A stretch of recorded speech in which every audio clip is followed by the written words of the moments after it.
I begged my family for $900 just to keep a roof over my head. They laughed right in my face and told me to figure it out myself because I was nothing but a burden. As I walked away from their beautiful suburban home with tears stinging my eyes, my hand slipped into my coat pocket. My cold fingers wrapped tightly around a small piece of paper they knew absolutely nothing about. An $18 million winning lottery ticket. Before I tell you exactly how I used that tiny slip of paper to completely shatter their perfect facade, hit the like button and subscribe if you believe that karma always comes around. Drop a comment telling me where you are watching from and what time it is there. I read every single one. Now let me take you back to the freezing, miserable Tuesday that started everything. My name is Chloe Jenkins. I am 32 years old. And for the last 5 years, I have worked as a front desk receptionist at a busy physical therapy clinic in downtown Chicago. It was the kind of job that drained every ounce of your physical and emotional energy, leaving you with almost nothing to show for it at the end of the week. My days were an endless, exhausting loop. I answered ringing phones, scheduled appointments for people in severe chronic pain, and argued with insurance companies that fought tooth and nail over every single medical claim. I was exceptionally good at my job. I memorized the names and faces of all our regular patients. I saw construction workers with shattered backs crying because they could not afford their copays. I saw elderly women weeping because their insurance refused to cover their much-needed therapy sessions. I knew whose knees flared up badly in the harsh winter cold and whose shoulders needed extra heat packs before their therapy sessions began. I was the friendly, smiling face that greeted them when they walked through the door in agony and the soothing, patient voice on the phone when they were panicking about their mounting medical bills. But patience and a warm smile do not pay the rent in a major city. My salary was barely hovering above the legal minimum wage. Every other Friday, I would open my banking app on my phone to look at my direct deposit, and I would feel a familiar heavy knot tighten deep in the pit of my stomach. By the time I paid my rent for my tiny apartment, my skyrocketing utilities, and my monthly bus pass, I was left with little more than pennies to survive on. I did my grocery shopping at rundown discount stores on the edge of town. I carefully calculated the price of every single item before putting it into my shopping basket. I bought my winter coats and work shoes from local thrift shops, hoping nobody would notice the scuff marks on the heels or the frayed cuffs on the sleeves. I stretched every single dollar until it practically screamed. I never asked the universe for a life of luxury. I never dreamed of sports cars or designer clothes. I just wanted to be able to breathe without constantly wondering if I could afford to buy fresh vegetables, or if I had enough money in my checking account to cover a surprise doctor visit. But in today's economy, breathing comfortably is an incredibly expensive privilege. It was late November.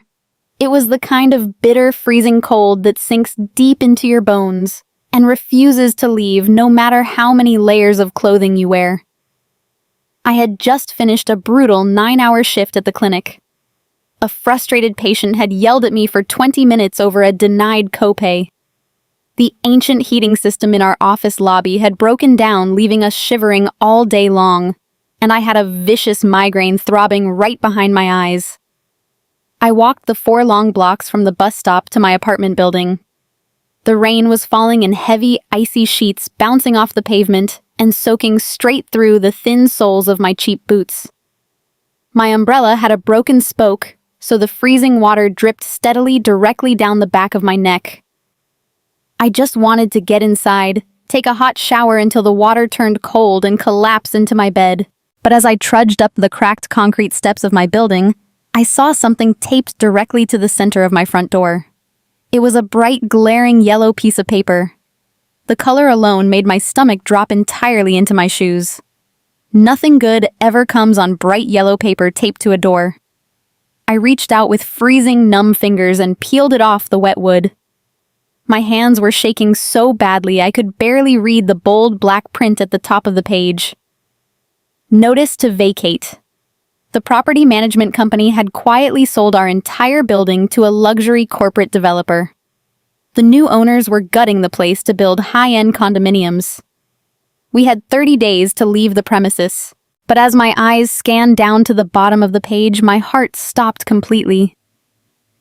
The letter was dated exactly 1 month ago. I had never received the original notice. The mail delivery in our crumbling building was notoriously terrible. It was constantly mixed up by the carrier or thrown into the trash by transient tenants who simply did not care.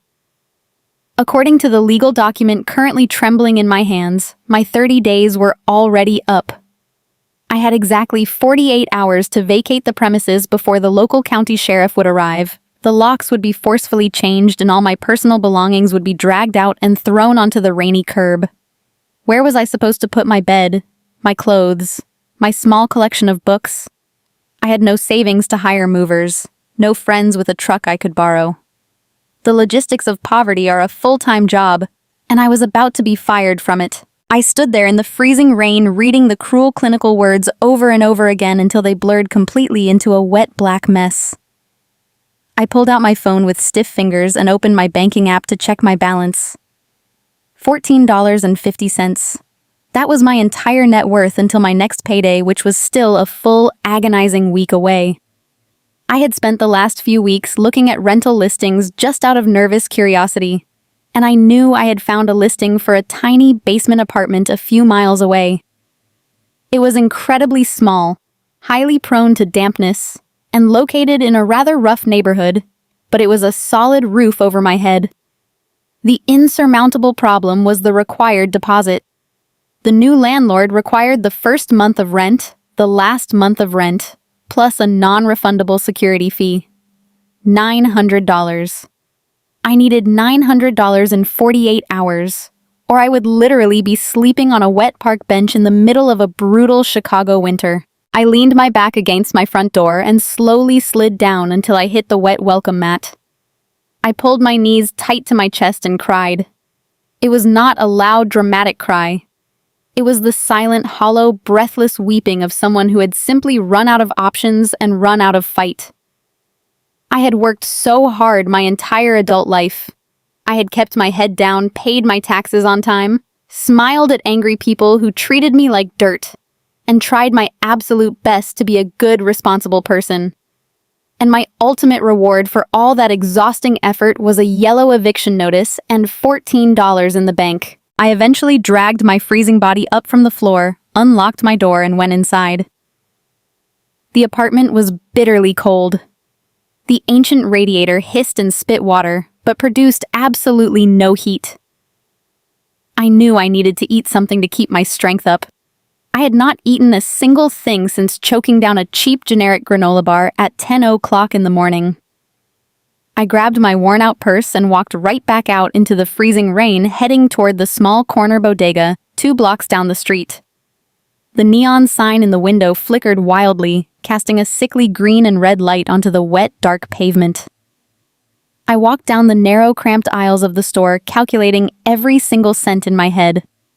I picked up a dented can of chicken noodle soup for $1.50, a loaf of generic white bread for $2, and a cheap box of chamomile tea to try and warm my raw throat. I walked slowly to the front counter to pay. The clerk, a very tired-looking older man who always worked the night shift, scanned my 3 sad items. $4.50, he said in a raspy voice. I opened my wallet and handed him a crumpled $10 bill. He hit the register drawer, pulled out my change, and handed me a $5 bill and 2 shiny quarters. I stood there looking at the Abraham Lincoln on the $5 bill in my hand.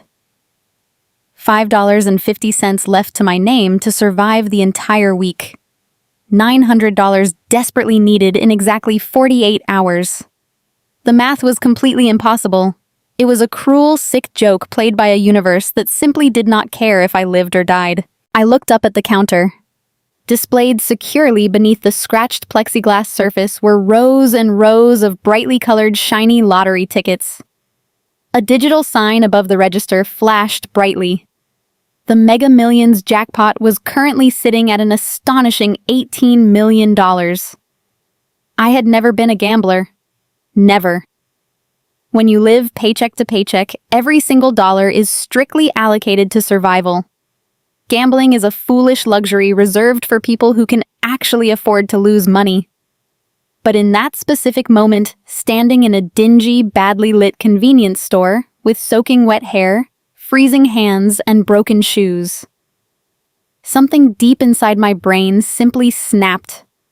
The logical, responsible rule following part of my mind completely shut down. What difference did $5 realistically make right now? $5 was certainly not going to save me from homelessness. $5 was never going to pay a massive rental deposit. $5 was just enough to buy a bad cup of coffee and remind me of how incredibly hopelessly poor I was. I lifted my hand and pointed a trembling finger at the machine. "Give me 5 quick picks for the Mega Millions," I said.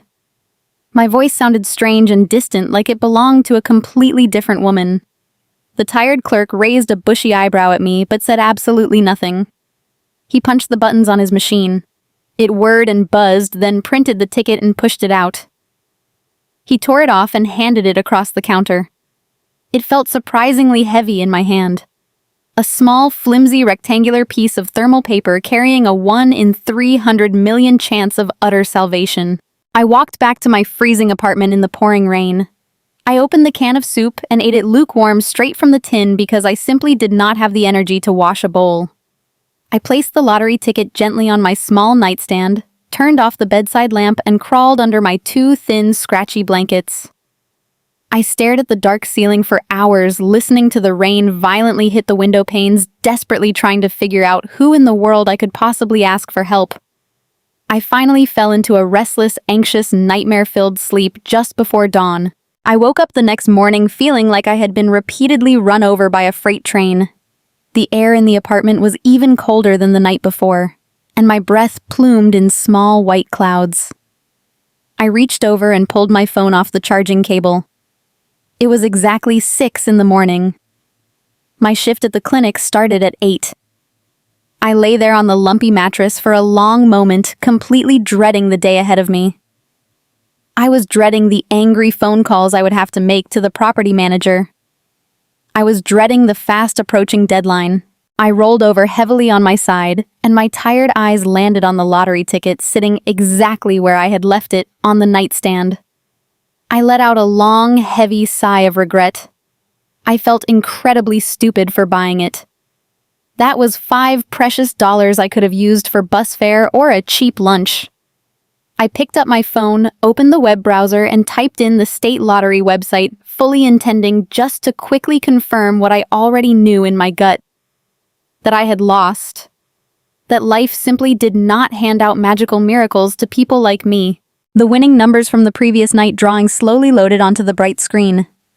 12, 24, 38, 46, 51. And the mega ball was 14. I picked up my paper ticket with a sigh. I looked at the very first row of random numbers generated by the quick pick machine. 12. My heart gave a tiny involuntary flutter. That was very common. Getting one matching number happened all the time. It meant absolutely nothing. I moved my eyes to the next number printed on the ticket. 24. I sat up slightly, pulling the blanket tight around my shoulders. 2 numbers. That was genuinely lucky. Maybe I had won a few dollars to buy a decent breakfast. I looked at the third number on the row.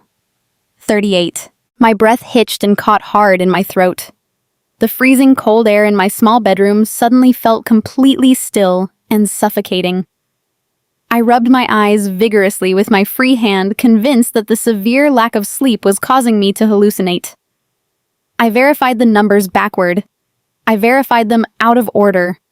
I refreshed the browser 5 times just to make sure it was not a cached error page playing a cruel trick on my fragile mind. I looked back down at the glowing phone screen. 46, 51. I looked rapidly back down at my paper ticket. 46, 51. My hands started to shake violently. A massive, uncontrollable tremor traveled quickly up my arms and settled deep into my chest. I accidentally dropped my phone onto the mattress. I scrambled to pick it up again. I frantically checked the official date on the website. I checked the date printed at the top of my ticket. They matched perfectly. But there was still the mega ball, the final golden number. That was the ultimate one that truly mattered. That single digit was the absolute difference between winning a nice little financial cushion and a completely, unfathomably changed life. I closed my eyes as tightly as I possibly could. I took a deep, shuddering breath that rattled loudly in my lungs. I slowly opened my eyes and forced myself to look at the very last number printed on the first row of my ticket. 14. 1. 1. 1. 1. 1. Megaball 14. 2. I did not scream out loud. I did not jump up and down in celebration. I simply stopped breathing entirely. The physical world around me instantly faded into a muted, high-pitched, ringing silence. $18 million. I stared at the cheap thermal paper until the black ink blurred and swam before my eyes. $18 million. I gently traced the printed numbers with my index finger, half expecting the ink to smudge or the paper to magically disappear into thin air. They stayed perfectly solid and real. I pressed the small ticket tightly against my chest, buried my face in my hands, and finally let out a massive, tearing sob. But this time, it was not a sob of despair or defeat. It was a massive, overwhelming, earth-shattering release of a toxic pressure I had been forcefully carrying for my entire adult life. The crushing, suffocating weight of poverty. The constant, sickening fear of the next unexpected bill. The sheer terror of the yellow eviction notice taped to my front door. It all instantly vanished in the span of 30 seconds. I fell backward onto my pillows, clutching the winning ticket to my heart. Hot tears streaming rapidly down my face and soaking into my hair. I was rich. I was safe. I would never ever have to worry about making rent again. I would never have to stand in a grocery store aisle calculating the cost of generic bread again. As I lay there weeping with joy, I truly thought all my suffering was finally permanently over. I lay frozen on my lumpy mattress for what felt like hours. The cheap thermal paper of the lottery ticket was pressed so tightly against my chest that I could hear it crinkling with every panicked heartbeat. $18 million. The number was so massive, so completely abstract, that my exhausted brain struggled to process its reality. But the biting, bitter cold of my decaying apartment was violently real. The relentless draft blowing through the poorly sealed window frame chilled my skin, and the dull, persistent ache in my stomach reminded me that I had eaten nothing but a lukewarm can of soup in the last 24 hours. I slowly sat up and swung my legs over the edge of the bed. My worn-out boots from yesterday were still sitting near the door, damp and covered in city grime. And taped to that same door was the glaring yellow eviction notice. The property management company did not care about miracles. The luxury corporate developer tearing down our building did not care about my lucky numbers. They only cared that my time was officially up. I had less than 24 hours remaining before the county sheriff would march up those concrete stairs, force a new deadbolt into my door, and legally throw me out onto the icy pavement. I pulled the plastic sandwich bag from my purse and stared at the ticket again. It was a terrifying paradox. I held a piece of paper that guaranteed a lifetime of absolute freedom and unimaginable wealth. I was a multimillionaire. But I was a multimillionaire who still had to figure out how to survive the impending weekend without freezing to death on a park bench. I needed an expert. I knew absolutely nothing about wealth management, lottery commissions, or corporate law. I only knew how to stretch $14.50 to buy generic bread and cheap tea. I knew that if I simply walked into a state lottery office and handed them this ticket, my name and face would be broadcast on every local news station by 5:00. I would become an instant glowing target for every scammer, every distant relative, and every aggressive financial predator in the country. I needed a fortress, and I needed it built immediately. My mind frantically searched for a solution. I remembered a conversation from the physical therapy clinic a few months prior. An older distinguished patient named William had come in for severe chronic back pain. He was a retired commercial real estate developer, a man who navigated extreme wealth with quiet, intimidating authority. We had chatted in the lobby while he waited for his session. He had mentioned a brilliant, fiercely protective tax and property lawyer who had helped his family shield their assets through a highly complex estate dispute. His name was Thomas Wright.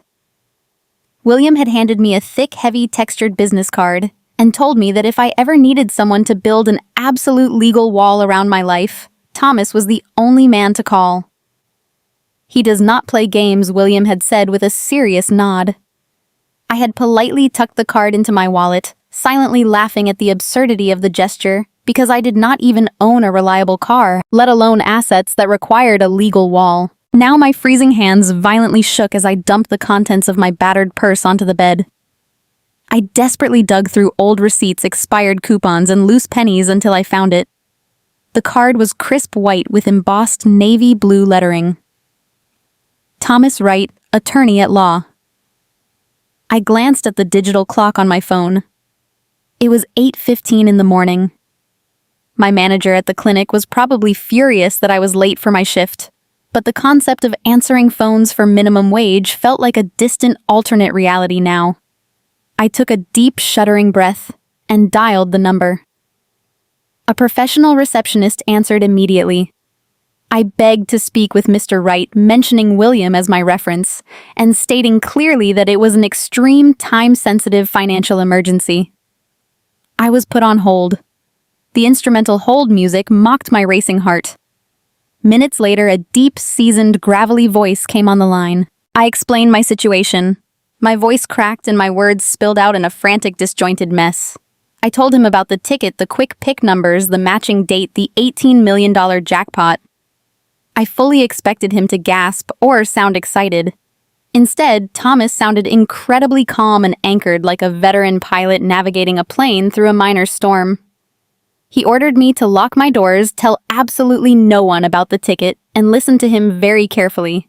What Thomas explained over the next 20 minutes brought my soaring, desperate hopes crashing right back down to the freezing floor. He explained the brutal, uncompromising reality of claiming a massive lottery prize in our state. You cannot simply walk into a brightly lit office, hand over a piece of paper, and walk out holding a giant cardboard check and a briefcase full of usable cash. That is a dangerous myth fabricated for television screens.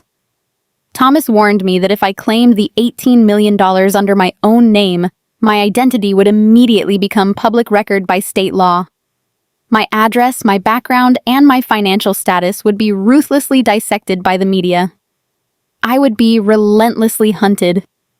To truly protect my physical safety and my privacy, Thomas explained that we had to establish a highly secure corporate structure.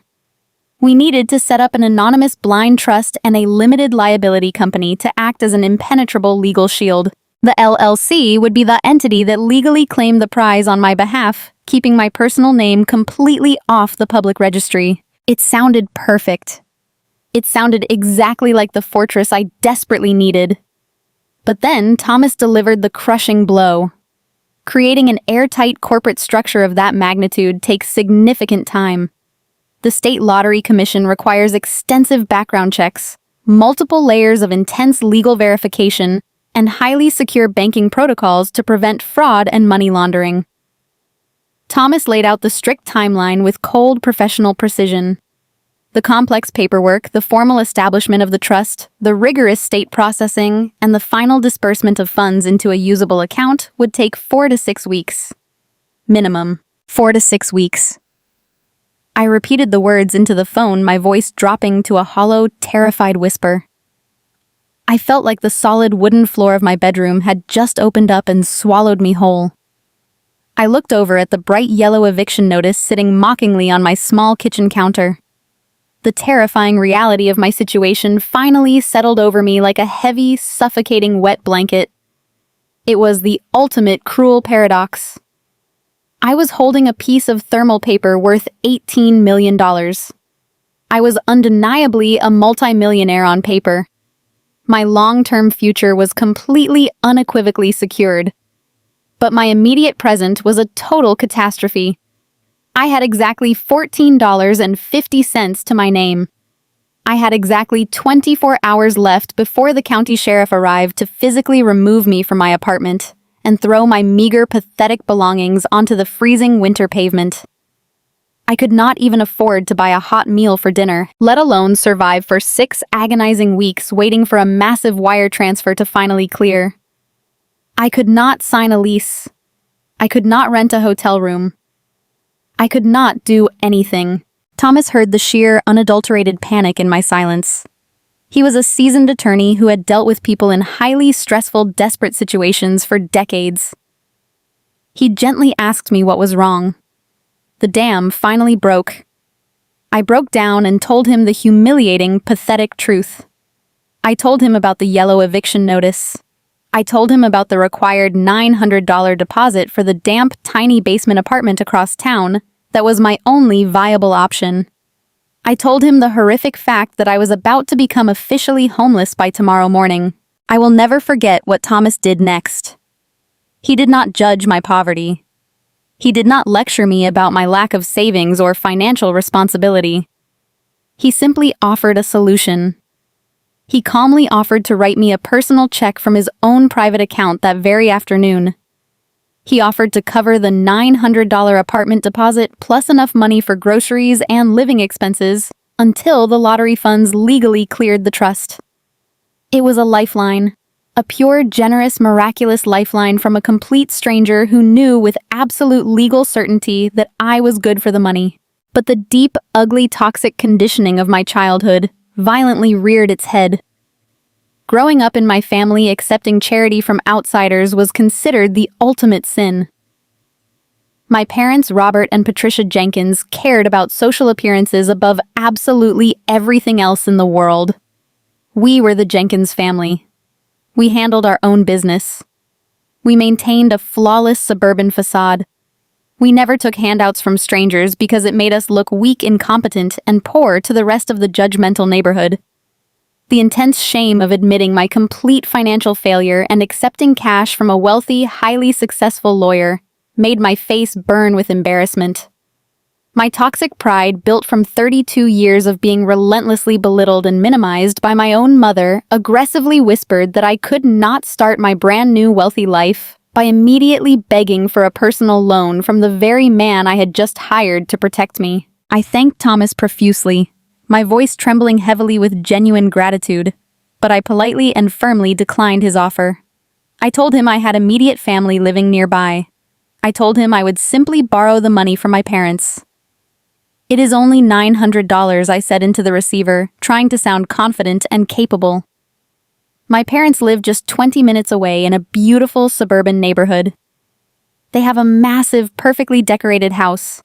They just bought a brand new luxury car. They will surely help me out for a few short weeks until my new lease is properly sorted out." Thomas sounded immediately hesitant. He warned me in a very stern tone not to reveal the lottery win to anyone. Not my friends, not my coworkers, and absolutely not my parents. Not until the blind trust was fully established and the money was securely locked away. Sudden wealth changes people in incredibly ugly, dangerous, and unpredictable ways, he cautioned me.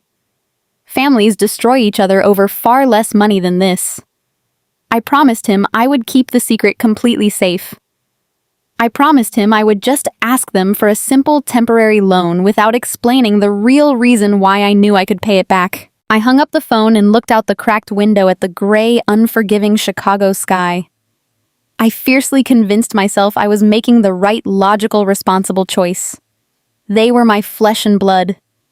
They were my mother and father. Surely, when faced with the literal, undeniable prospect of their oldest daughter sleeping on the freezing winter streets, they would open their heavy oak door and hand me a mere $900. I truly believed that beneath all the blatant lifelong favoritism, beneath all the years of ignoring my existence in favor of my golden child sister Ashley, there had to be some basic, fundamental foundation of parental love left for me. I believed they would not let me freeze. That misguided, desperate hope born of a daughter who just wanted to believe her family actually cared about her survival led me straight into the most humiliating and defining night of my entire life. I parked my 10-year-old severely rusted Honda at the very end of the long, winding street.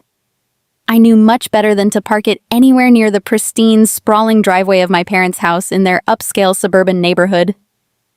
Robert and Patricia Jenkins cared about public appearances above absolutely everything else in their lives. Their wide, sweeping driveway was currently filled with gleaming luxury sedans, imported sports cars, and pristine sports utility vehicles belonging to their elite circle of wealthy friends from the community church. Tonight was a major, highly anticipated social event. My parents were hosting a lavish, fully catered dinner party to celebrate the first wedding anniversary of my younger sister Ashley and her fiercely arrogant husband Trent Sterling. Ashley was the undisputed golden child of the Jenkins family. She was 4 years younger than me, but she had always been the absolute radiant center of our parents' universe. Trent was a junior vice president at a massive corporate logistics firm downtown. He wore custom-tailored suits that cost thousands, drove a vehicle that cost more than my entire life savings, and spoke to service workers like they were dirt beneath his expensive leather shoes. My mother adored him simply because he looked perfectly successful in their country club family photographs. I walked slowly up the perfectly manicured brick pathway leading to the grand entrance. The heavy rain from yesterday had finally stopped, but the freezing, biting wind cut right through my thin secondhand thrift store coat. I stood alone on the massive front porch and took a deep, shuddering breath, trying desperately to steady my violently shaking hands. Inside my coat pocket, securely wrapped in a clear plastic sandwich bag, to protect it from the damp weather, was the lottery ticket worth $18 million. It felt incredibly heavy, practically burning a hole against my side. But tonight, I had to completely pretend it did not exist. I had to swallow every single ounce of my pride, bury my dignity, and beg my family for $900 just to survive the freezing winter month. I opened the heavy mahogany front door and stepped into the warm, brilliantly lit foyer. The massive house smelled intensely of expensive roasted lamb, rich red wine, and the heavy, suffocating floral perfume my mother always wore to these events. Soft, elegant jazz music played smoothly from hidden surround sound speakers. About 40 well-dressed guests stood in small, exclusive clusters in the sprawling living room. The women wore glittering cocktail dresses, and the men wore sharp, tailored jackets. I stood there in my damp winter boots and faded work slacks, feeling like an absolute filthy intruder in my own childhood home. My mother spotted me almost immediately from across the crowded room. Patricia Jenkins had a smile that could freeze boiling water. She quickly excused herself from a group of wealthy church elders and walked briskly toward me, her heels clicking sharply against the polished hardwood floor. Her eyes immediately scanned my outfit from head to toe, registering every worn thread, every water stain, and every scuff mark with severe, unhidden disapproval. "Chloe," she said, her voice dropping to a harsh, venomous whisper. "I told you this was a highly formal anniversary dinner for your sister. Could you really not find anything respectable in your closet to wear tonight?" "I am sorry, Mom," I said quietly, keeping my head slightly bowed. "I had to come straight from the clinic after a 9-hour shift. I really need to talk to you and Dad. It is incredibly important and extremely time-sensitive." "Not right now," she snapped immediately, waving her manicured hand dismissively in my face. "Trent is just about to give a heartfelt toast to Ashley. Go stand in the back near the kitchen doors and try your hardest not to draw any negative attention to yourself. We have important people here tonight." I obeyed her because I had always obeyed her. I stood silently near the swinging kitchen doors, watching the hired catering staff carry silver trays of expensive, delicate appetizers back and forth. I watched Trent stand in the exact center of the vast living room, wrapping his arm possessively around Ashley. He confidently raised a crystal glass of expensive vintage champagne. He spent 10 agonizing minutes bragging loudly to the captive audience about his recent corporate promotion, their upcoming luxury vacation to the Bahamas, and how perfectly his lovely, brilliant wife managed their beautiful new custom-built home. The church guests laughed eagerly at his terrible, arrogant jokes and clapped enthusiastically at his boasting. My father, Robert, stood nearby with his chest puffed out in total, undeniable pride. He looked at Trent with a level of respect and admiration that he had never, not even once, directed toward me. I watched them celebrate their massive, overwhelming wealth, and my stomach churned with a sickening, dizzying mixture of intense anxiety and desperate hope. I frantically calculated the rough cost of the evening in my head.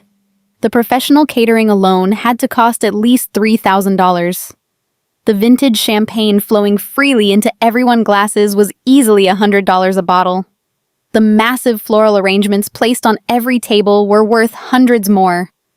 My parents were clearly not hurting for cash in any way. $900 was absolutely nothing to them. It was a tiny, insignificant fraction of what they were casually spending on this single Tuesday night party. They could write me a simple check right now, and they would not even notice the money was missing from their vast bank accounts. When the long toast finally ended, and the cheerful guests began moving slowly toward the massive formal dining room, I knew it was my absolute only chance. My 30-day eviction notice was officially expiring tomorrow morning. I had no more time to wait for a quiet, convenient private moment. I stepped out from the dark shadows of the kitchen hallway and walked directly toward my parents. They were standing near the base of the grand sweeping staircase, chatting quietly and laughing with Trent and Ashley. My heart was pounding so violently against my ribs that I felt physically dizzy and nauseous. I reached my freezing hand into my coat pocket and lightly touched the plastic bag holding my $18 million ticket, just to give myself a tiny, invisible sliver of courage to face them. "Mom, Dad," I said, interrupting Trent right in the middle of a sentence. "Please, I deeply apologize, but I desperately need to speak with you in private for just 2 minutes." Trent immediately rolled his eyes and let out a loud, highly exaggerated sigh of annoyance. Ashley crossed her arms tightly over her chest and glared at me like I had just tracked mud onto a white rug. My father frowned heavily, his jaw tightening, clearly furious by my sudden, unpolished intrusion into their perfect family moment.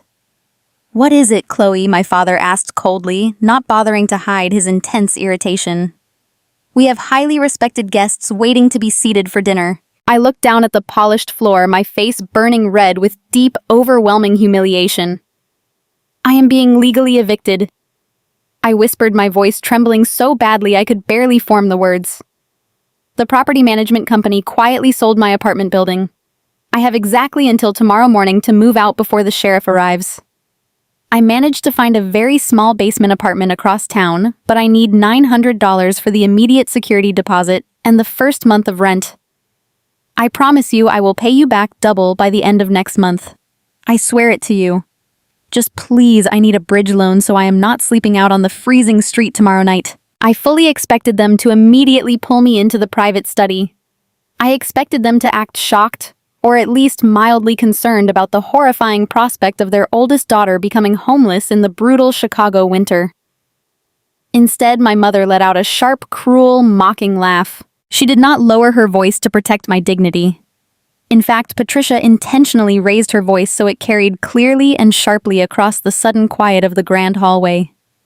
Several wealthy guests from the church planning committee instantly turned their heads to look directly at us, their conversations halting mid-sentence. "Asking for money again," my mother said loudly, her tone dripping with absolute unfiltered disgust. "Are you completely out of your mind coming here tonight to beg in front of our friends? At this age, you are still such a pathetic failure. Mom, please," I begged, feeling hot, humiliating tears forcefully prick the corners of my eyes. "I work full-time at the clinic. I do not waste money. The building was sold completely out from under me without warning. I just need a tiny bridge loan to survive. It is an absolute emergency." Trent let out a cruel, barking laugh that echoed loudly against the high ceilings. "An emergency for you?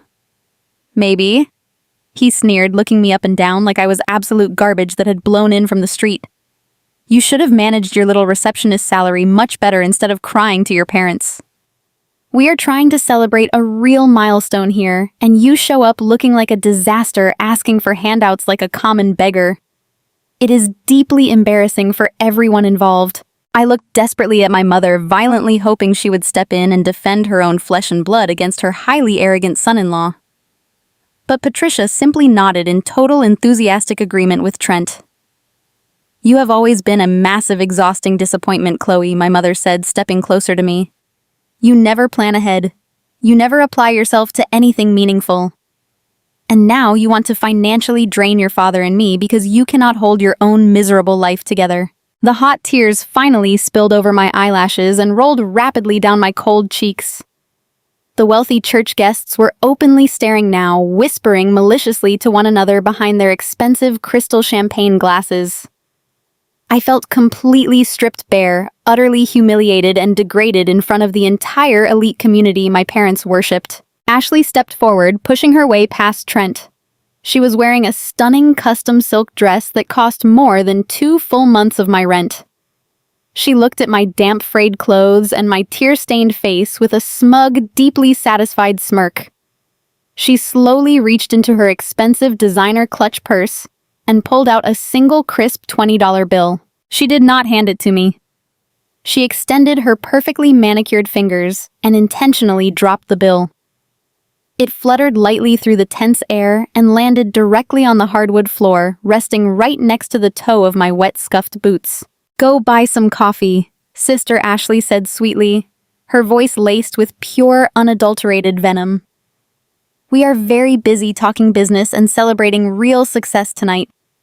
Maybe if you actually worked a little harder, you would not be begging for our spare change on my anniversary." I stood completely frozen in place, staring down blindly at the green piece of paper resting on the floor. My own sister had just thrown money at my feet like I was a diseased, stray dog begging for scraps. The sheer cruelty of the gesture knocked the wind completely out of my lungs. I slowly lifted my heavy head and looked directly into my father's eyes. Robert was the man who had always loudly preached about the sacred value of family loyalty and Christian charity when we were children attending Sunday service. He was my absolute last hope. "Dad," I whispered, my voice breaking completely into a pathetic, ragged sob. "Please, just $900. I will pay it back with interest. I just desperately need a roof over my head tonight." Robert Jenkins looked at me with utterly cold, completely empty eyes. There was absolutely no warmth, no pity, and no trace of paternal love in his rigid expression. He calmly buttoned his expensive suit jacket and deliberately stepped closer to Ashley and Trent, physically and symbolically, aligning himself with his successful, wealthy children while isolating me completely. "Deal with it yourself," my father said, his voice flat, icy, and perfectly even. "You are an adult. We are officially done bailing you out of your miserable life choices. Pick up your garbage off the floor and leave this house immediately. Do not bring shame to this family anymore." He coldly turned his back to me without another word. He put his heavy hand affectionately on Trent's shoulder and began guiding him toward the brightly lit dining room, laughing about something entirely unrelated, as if I had already ceased to exist. My mother shot me one final, devastating look of absolute contempt before turning sharply on her heels to follow them, her pearls clicking against her collarbone. Ashley stepped right over the $20 bill on the floor, intentionally bumping her shoulder hard against mine as she strutted past me to join the lavish party. I was left standing entirely alone in the massive hallway, listening to the clinking glasses and the roaring laughter of a family that had just casually discarded me like trash. I slowly bent down. My stiff, exhausted knees cracked loudly in the sudden quiet of the hallway as I reached for the crumpled $20 bill Ashley had tossed carelessly at my wet feet. The green paper felt incredibly rough and deeply insulting against my freezing skin. I did not throw it back in her smug face.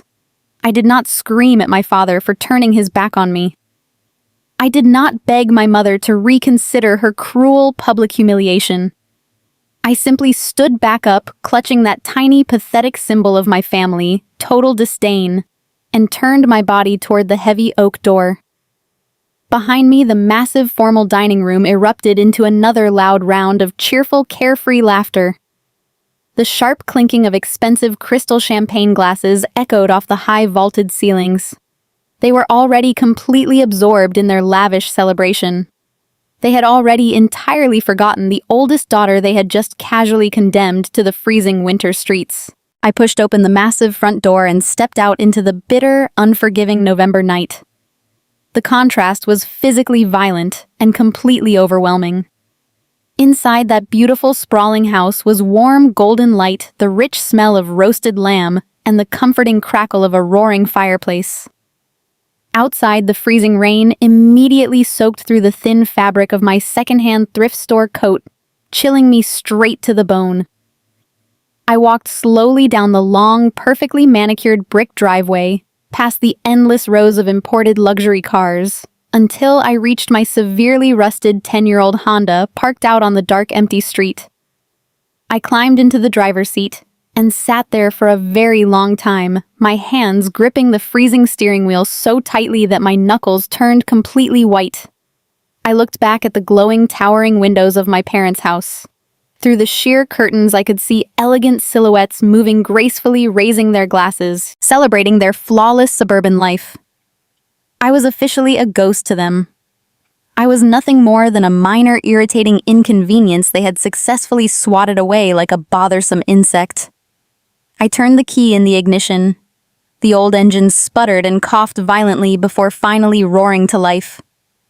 I drove away from the affluent gated neighborhood, heading back toward the crumbling, terrifying reality they absolutely refused to acknowledge. When I arrived back at my apartment building, the bright yellow eviction notice was still taped securely to my door. It was a glaring neon reminder of the terrifying ticking clock counting down my final hours. I unlocked the door and walked inside. The ancient radiator in the corner was completely silent now. The air in the room was so incredibly cold, I could see every single breath I took pluming in small white clouds. I had exactly 12 hours before the county sheriff would arrive with the property manager to physically change the locks and throw my entire life onto the curb. I walked into my tiny bedroom and pulled 3 heavy-duty black garbage bags from the bottom kitchen cabinet. That is exactly what 32 years of a quiet, responsible, hard-working life is reduced to when you have absolutely no safety net to catch you. Black plastic garbage bags. I methodically folded my worn-out work slacks, my faded winter sweaters, and my scuffed daily boots. I packed my small, cherished collection of paperback books, my cheap ceramic coffee mug, and the few printed photographs I had kept over the years. Ironically, there were absolutely no pictures of my parents or my sister in that apartment. I had subconsciously removed them from my living space years ago, perhaps already knowing deep down in my soul that they did not truly love me. As I mindlessly filled the black bags, the sheer, unadulterated humiliation of the evening played on a continuous, agonizing loop in my tired mind.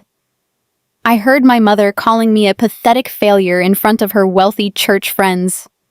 I heard Trent mocking my meager receptionist salary with his cruel, barking laugh. I saw my father physically turn his broad back on me to protect his arrogant son-in-law. Every single memory felt like a harsh physical blow directly to my chest, stealing the air from my lungs.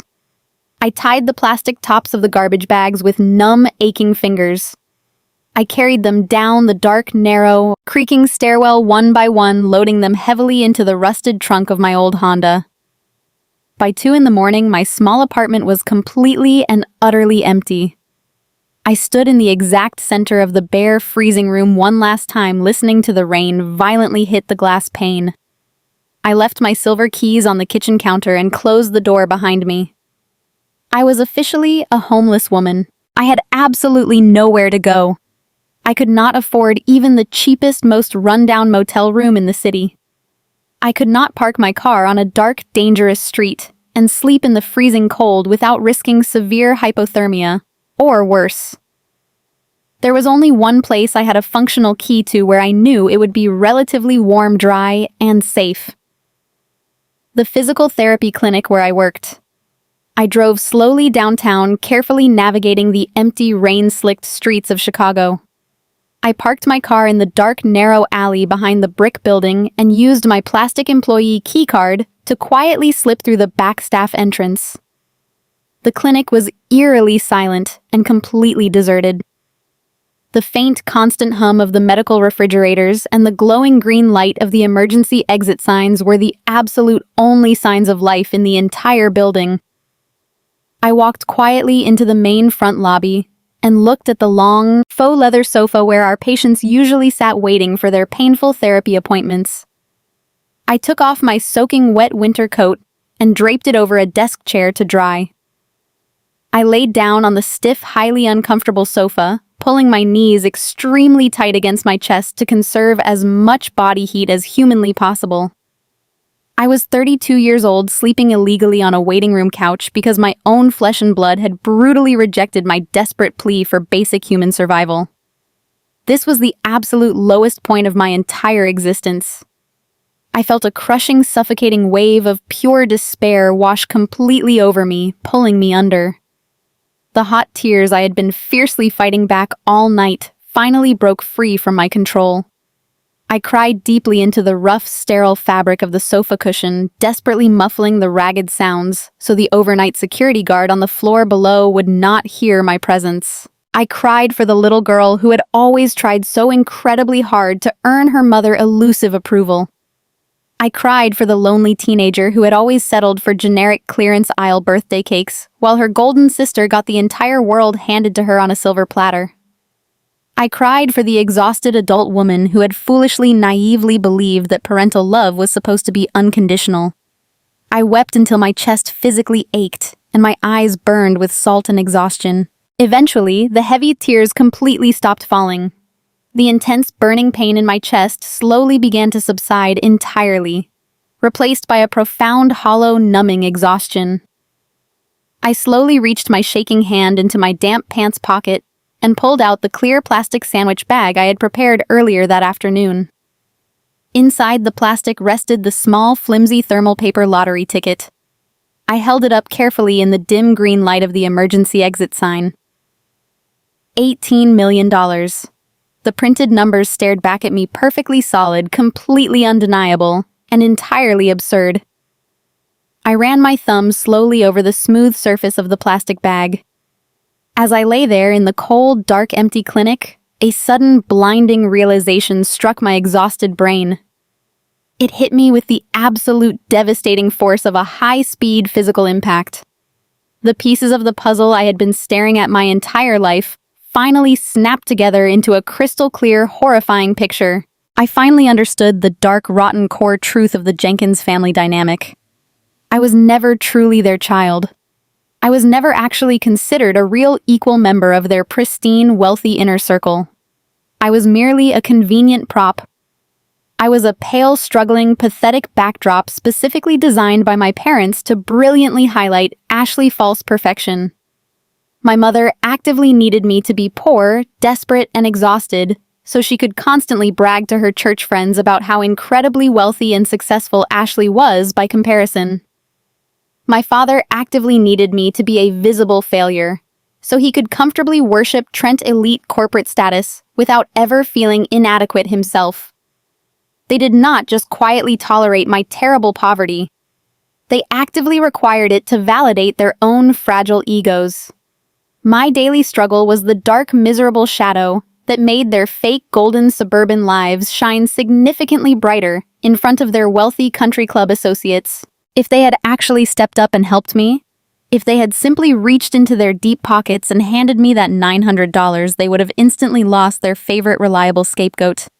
They desperately needed me to stay exactly where I was begging on the dirty floor, so they could continue to feel vastly superior and entirely blameless. My pain was the solid foundation their fake happiness was built upon. The exact moment I fully absorbed that horrific, undeniable truth, something fundamentally broke deep inside my mind. But it was not my spirit that broke. It was my desperate, pathetic, lifelong desire for their love.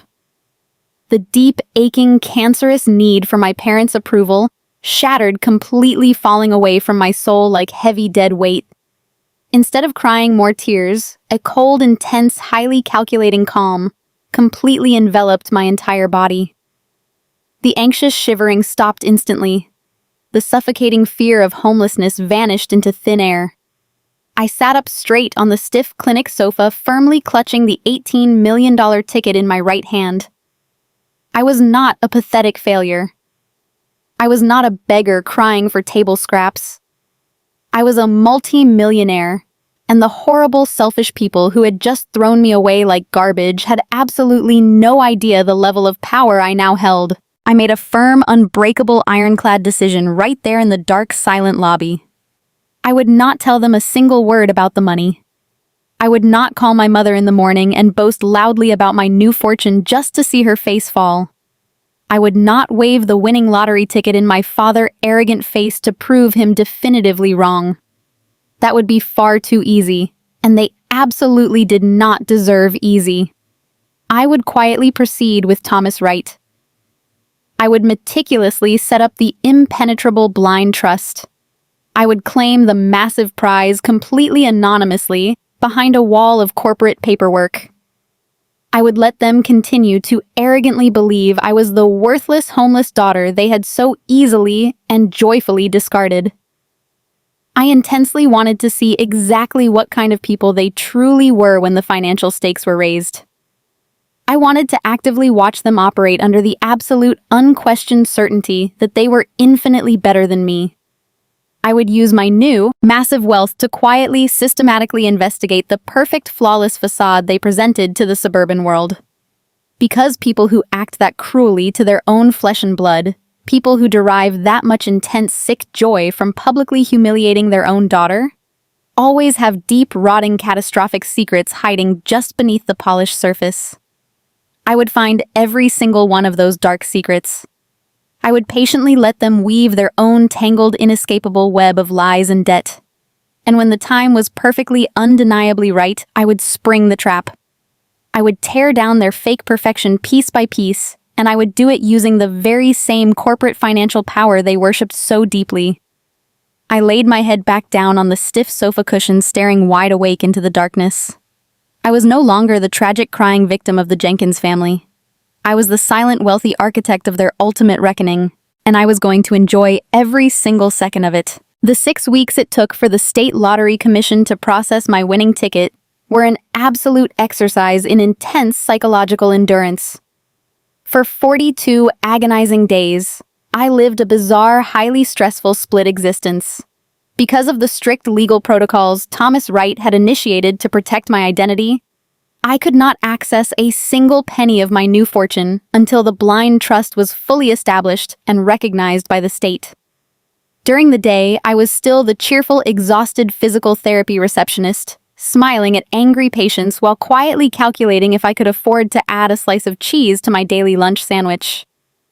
At night, I returned to a tiny, drafty room I had managed to rent month to month from an elderly woman who took pity on my situation after I was officially evicted. I slept on a lumpy twin mattress that sank deeply in the middle, shivering under a thin, scratchy quilt, knowing all the while that the piece of paper safely locked inside a bank vault across town made me one of the wealthiest women in the city. The sheer contrast was dizzying. I spent my long, cold nights staring at the cracked ceiling, mapping out my exact future, carefully building the massive architecture of my new life entirely in my mind. Then on a crisp Tuesday morning, my cheap prepaid cell phone vibrated on my clinic desk. It was Thomas. His voice was incredibly steady, deeply professional, and delivered the exact words I had been praying to hear. The final wire transfer had officially cleared. The blind trust was fully funded. After all the state and federal taxes had been meticulously deducted, the limited liability company we had established now legally held slightly over $11 million in pure liquid cash. I did not scream or jump up and down. I simply walked into the tiny, windowless employee break room, locked the door, and took a long, shuddering breath. The crushing, suffocating weight that had heavily rested on my chest since I was 13 years old completely evaporated into thin air. I was no longer just surviving the brutal grind of poverty. I was heavily armed with untouchable financial power. My very first strategic move was a deeply personal one.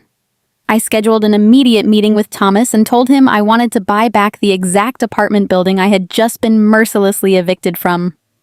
The luxury corporate developers who had purchased the property were fundamentally greedy and notoriously impatient.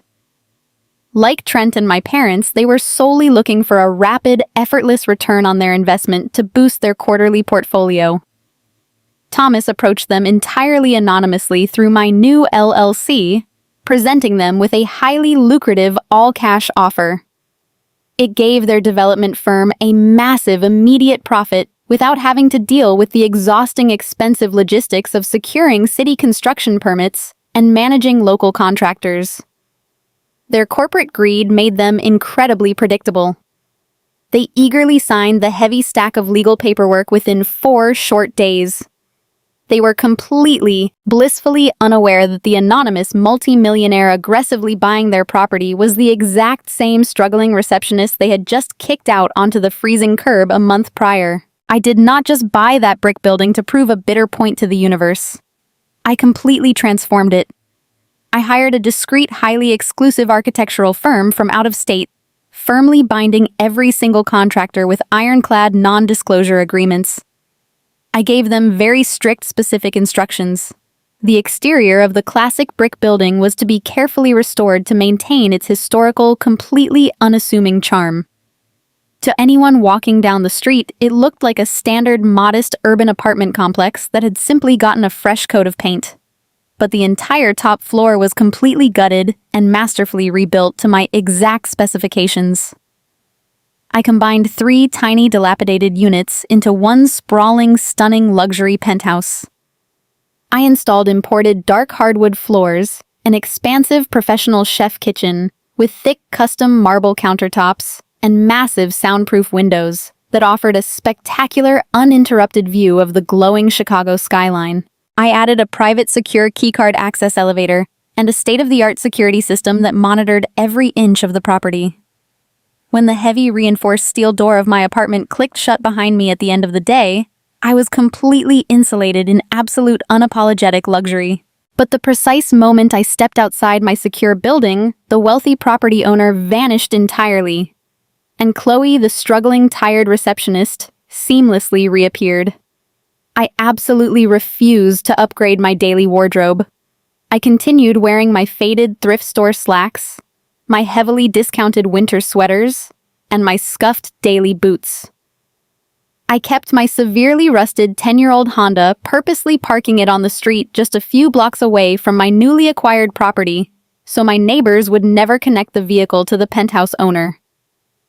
I drove that sputtering, noisy car to the physical therapy clinic every single morning, reliably punching the employee time clock at exactly 7:55. People often ask me why I kept working a grueling minimum wage job when I had millions of dollars sitting safely in high-yield accounts. The answer is incredibly simple. Invisibility is the absolute greatest superpower that immense wealth can buy. The millions gave me complete, undeniable security, but the busy clinic gave me a flawless, impenetrable cover story. As long as I was politely answering those ringing phones and diligently organizing patient medical files, nobody would ever suspect that my financial reality had fundamentally altered, especially not my biological family. My parents and my golden child sister Ashley operated on a very simple, incredibly shallow system of visual judgment. They firmly believed that if you did not loudly and aggressively display your wealth with flashy designer logos and expensive foreign car keys, you were practically worthless. They would never in a million years look at my faded winter coat and imagine a powerful corporate entity hiding underneath. By flawlessly maintaining my old, struggling life, I remained completely invisible to their greedy, calculating eyes. Working at the clinic also felt entirely different now. When an angry patient yelled at me over a delayed appointment, the harsh words no longer stung my pride. I simply smiled politely, knowing with absolute certainty that I could comfortably buy the entire medical building and fire everyone inside if I truly wanted to. The money did not just buy expensive marble countertops.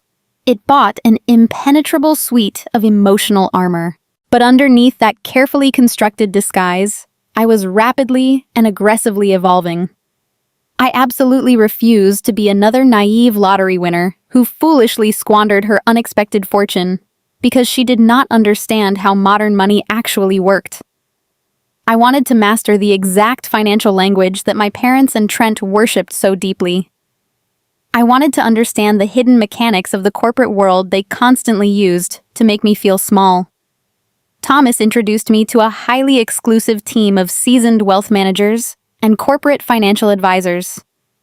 I treated my intensive financial education like a full-time, high-stakes graduate program. Every evening after finishing my long shift at the clinic, I would sit at my stunning marble kitchen island with a cup of hot tea and study intensely late into the night. I read heavy, complicated volumes on corporate finance, commercial real estate acquisition, and aggressive investment strategies. I learned exactly how the ultra-wealthy protected their massive assets through complex layered tax structures and offshore accounts.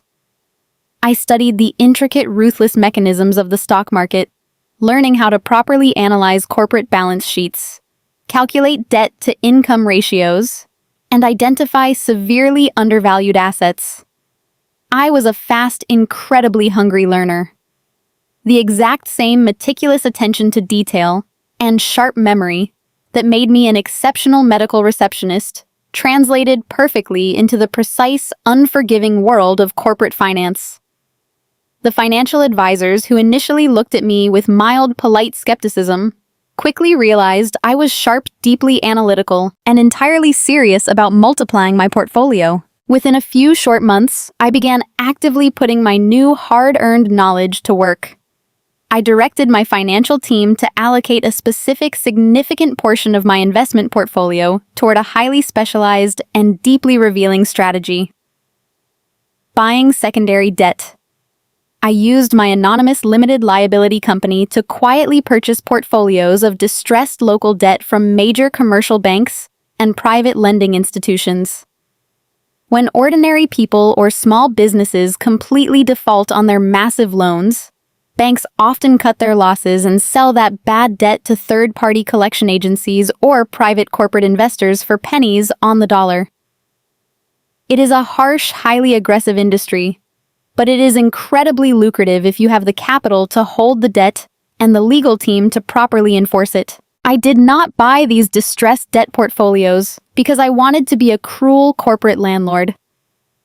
I bought them because the secondary debt market gave me an unprecedented, completely unfiltered look into the hidden financial realities of the people living in my affluent community. When you officially own someone's debt, you get to see the naked, ugly, undeniable truth of their entire life. You get to bypass all the fake smiles and the designer clothes. You see exactly how many people project an image of massive, untouchable wealth while secretly drowning in months of missed mortgage payments, desperate high-interest business loans, and completely maxed-out credit cards. You see the embarrassing truth behind the luxury cars and the country club memberships. It was a fascinating, incredibly eye-opening education in human deception. I reviewed files of local business owners who drove flashy imported sports cars to church every Sunday, but whose commercial property loans were months in default. I saw respected community leaders quietly taking out desperate high-interest personal loans just to maintain their lavish lifestyle for one more summer. This process proved to me beyond a shadow of a doubt that the shiny, perfect suburban facade my parents cared so deeply about was often nothing more than a highly fragile house of cards just waiting for a strong gust of wind to knock it completely down. Wealth was an illusion for most of these people. Debt was their actual terrifying reality. As my anonymous company quietly acquired more and more local debt portfolios, my understanding of financial leverage and corporate power grew exponentially.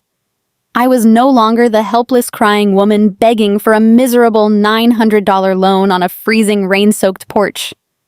I was the silent, invisible owner of the very ground these arrogant people walked on. I held the massive mortgages, the failing business loans, and the desperate credit lines of the exact same people who thought they ruled the city with their fake superiority. And as I sat in the quiet luxury of my beautiful penthouse methodically reviewing the latest batch of distressed debt files my legal advisors had acquired for the quarter, I realized I was perfectly, flawlessly positioning myself for the inevitable moment my terrible family would finally cross my path again. I was building a massive invisible empire right beneath their expensive shoes, carefully laying the legal groundwork for the day they would finally understand exactly who they had thrown away. It was a quiet Thursday afternoon, roughly 2 months after the freezing night I had been mercilessly banished from my parents' home. I was sitting in the immaculate soundproof conference room of Thomas Wright Law Firm, surrounded by towering stacks of thick manila folders. The room smelled faintly of expensive leather and freshly brewed coffee. I had spent the last several weeks diving deep into the shadowy, complex world of the secondary debt market. Under Thomas' expert guidance, my anonymous limited liability company had been steadily purchasing portfolios of distressed commercial and personal loans from regional banks across the greater Chicago area. It was a rigorous, exhausting education, but I treated every single financial document like a sacred text. I was learning exactly how the wealthy maintained their power, and more importantly, how quickly that power could evaporate when the money ran dry. Thomas walked into the conference room with a deeply serious expression on his weathered face. He carried a single, heavily stuffed red folder under his arm. He did not say a word as he approached the long mahogany table. He simply slid the heavy folder across the polished wood until it came to a complete stop directly in front of me. He took a seat across from me, steepled his fingers, and told me that his financial network had just flagged a very specific, highly volatile debt portfolio being quietly shopped around by a desperate local bank. He strongly advised me to review the contents before making any decisions. I opened the heavy red cover. The very first page was a standard bank default notice printed in stark black ink. But the name printed clearly at the top of the legal document made my blood turn to absolute ice. Jenkins Construction Materials. My father company. I stared at the bold letters, my mind struggling to process what I was seeing. I slowly turned the pages, my eyes scanning the endless columns of catastrophic red numbers. The flawless, incredibly wealthy facade my parents had fiercely maintained for my entire life was a complete and utter lie. It was nothing but a fragile house of cards built on a terrifying foundation of toxic debt.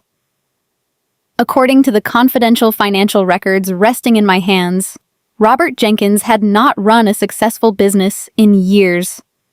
His construction materials company was actively hemorrhaging money and was currently sitting on the absolute precipice of a brutal bankruptcy. He owed millions of dollars to unpaid suppliers. To keep his sinking company afloat and maintain their lavish country club lifestyle, my father had secretly taken out a massive second mortgage on their pristine suburban home. When that money ran out, he had taken out a third mortgage. The sprawling, beautifully decorated house where I had begged for a miserable $900 loan was heavily leveraged to the absolute maximum. They were drowning in predatory bridge loans with astronomical interest rates that were compounding daily. They were literally weeks away from total financial ruin. But the horrifying discoveries did not stop with my father. I turned to the next heavily tabbed section of the file and my breath caught sharply in my throat. I was looking at the private financial records of Trent Sterling, the arrogant, boastful, perfectly tailored golden son-in-law who had mocked my poverty and laughed in my face. Trent was not a corporate logistics genius rapidly climbing the executive ladder. Trent was a degenerate, out-of-control gambling addict. The bank records detailed a dark, chaotic history of massive withdrawals, bounced checks, and desperate wire transfers to offshore accounts. He had secretly taken out enormous personal loans to cover catastrophic losses at underground poker tables and online sports betting syndicates. When traditional banks finally cut him off, he had turned to shady, high-interest online lenders. But the most sickening revelation of all was hidden on page 42. Trent had completely drained his and Ashley joint savings accounts. The luxurious vacation to the Bahamas they had bragged so loudly about at their anniversary party had not been paid for with a well-earned corporate bonus. It had been funded by a high-interest credit card that was now deeply in collections. The beautiful new custom-built home my mother constantly raved about to her church friends was teetering on the edge of foreclosure because Trent had quietly stopped paying the mortgage 4 months ago to cover his gambling debts. He was currently being hunted by ruthless creditors who were threatening to garnish his corporate wages. I sat back in my plush leather chair, physically stunned by the sheer magnitude of their glamorous deception. The profound, biting irony of the situation washed over me in a massive, suffocating wave. On the exact same night they had publicly humiliated me for asking for a tiny bridge loan to keep a roof over my head, they were collectively millions of dollars in the hole. As Ashley had arrogantly tossed a crumpled $20 bill at my wet boots, her own husband was secretly gambling away her entire future. As my father coldly turned his back on me to protect his wealthy image, his entire business empire was quietly turning to dust. They had fiercely protected their fake, shiny suburban narrative by using me as their convenient, pathetic scapegoat. They had convinced themselves and their wealthy community that I was the only true failure in the Jenkins family. I closed the heavy red folder and rested my hands flat on top of it. A cold, intense, highly calculating calm settled deep into my bones. I was holding the absolute destruction of my family in my hands. With one single phone call to my financial managers, I could instruct my anonymous company to purchase this entire distressed debt portfolio. I could legally own my father failing business. I could legally own the mortgage on the house where I had been treated like a stray dog. I could legally control Trent's massive gambling debts. I was no longer the helpless receptionist crying in the rain. I was the silent, invisible executioner waiting patiently in the shadows. Just as I was processing this massive shift in power, the silence of the conference room was abruptly shattered. My cheap prepaid cell phone resting on the table next to the red folder began to vibrate violently. The sudden buzzing sound made me jump. I looked down at the glowing digital screen. The caller ID displayed a name I had not seen on my phone in over 2 agonizing months. Patricia Jenkins.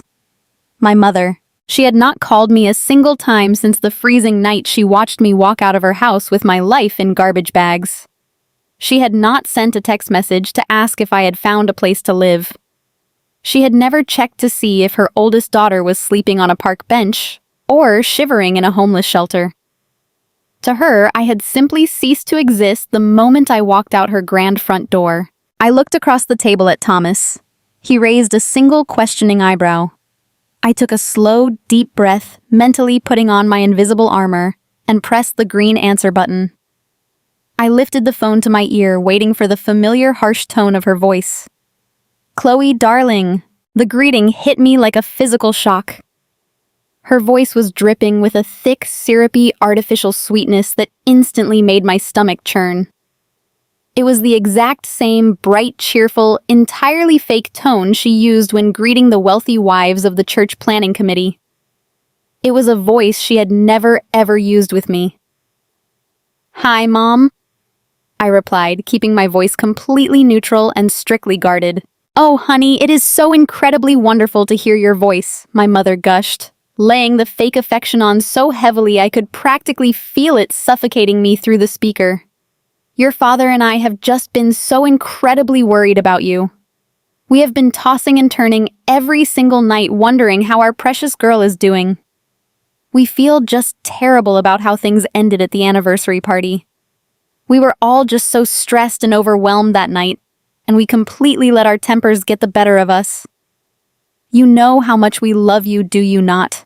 I stared down at the red folder containing the absolute proof of their impending bankruptcy.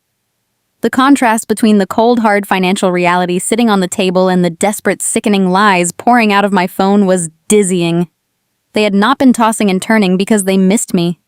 They had been tossing and turning because the bill collectors were aggressively calling their house at all hours of the night. "I am doing fine, Mom," I said, simply giving her absolutely nothing to work with. "That is just so wonderful to hear, darling," she continued, completely ignoring my cold tone. "Listen, your father and I were talking this morning and we just really want to see you. We want to apologize properly and make things right between us. Family is everything, Chloe. We should never let silly little arguments keep us apart. We are hosting a special, intimate family dinner this coming Friday night at the house. Just us, Ashley and Trent. I am making my famous roasted lamb. We would absolutely love it if you came home for dinner. Please say you will come." My mind raced with razor-sharp clarity. People who possess a flawless, wealthy life do not suddenly call the daughter they publicly discarded to make amends. They do not suddenly realize the supreme value of family loyalty after weeks of total, brutal silence. I knew exactly why they were calling me now. The banks had finally shut them out. The predatory lenders were closing in tight. My parents and Trent had completely exhausted every single avenue of wealthy credit available to them. They were cornered, desperate animals frantically looking for a way out. And then they miraculously remembered their invisible, struggling, plain daughter. The daughter who drove a 10-year-old rusted car and shopped at thrift stores. The daughter who had never owned a credit card, never taken out a massive business loan, and never missed a utility payment. I had a completely spotless, perfectly clean financial record. I was a blank slate of pristine credit waiting to be exploited. They were not inviting me to a warm family dinner to apologize. They were luring me into a carefully orchestrated trap. They were planning to use my clean name and my innocent signature as a human shield against their catastrophic financial ruin. I sat there in the silent conference room, fully realizing the breathtaking audacity of their plan.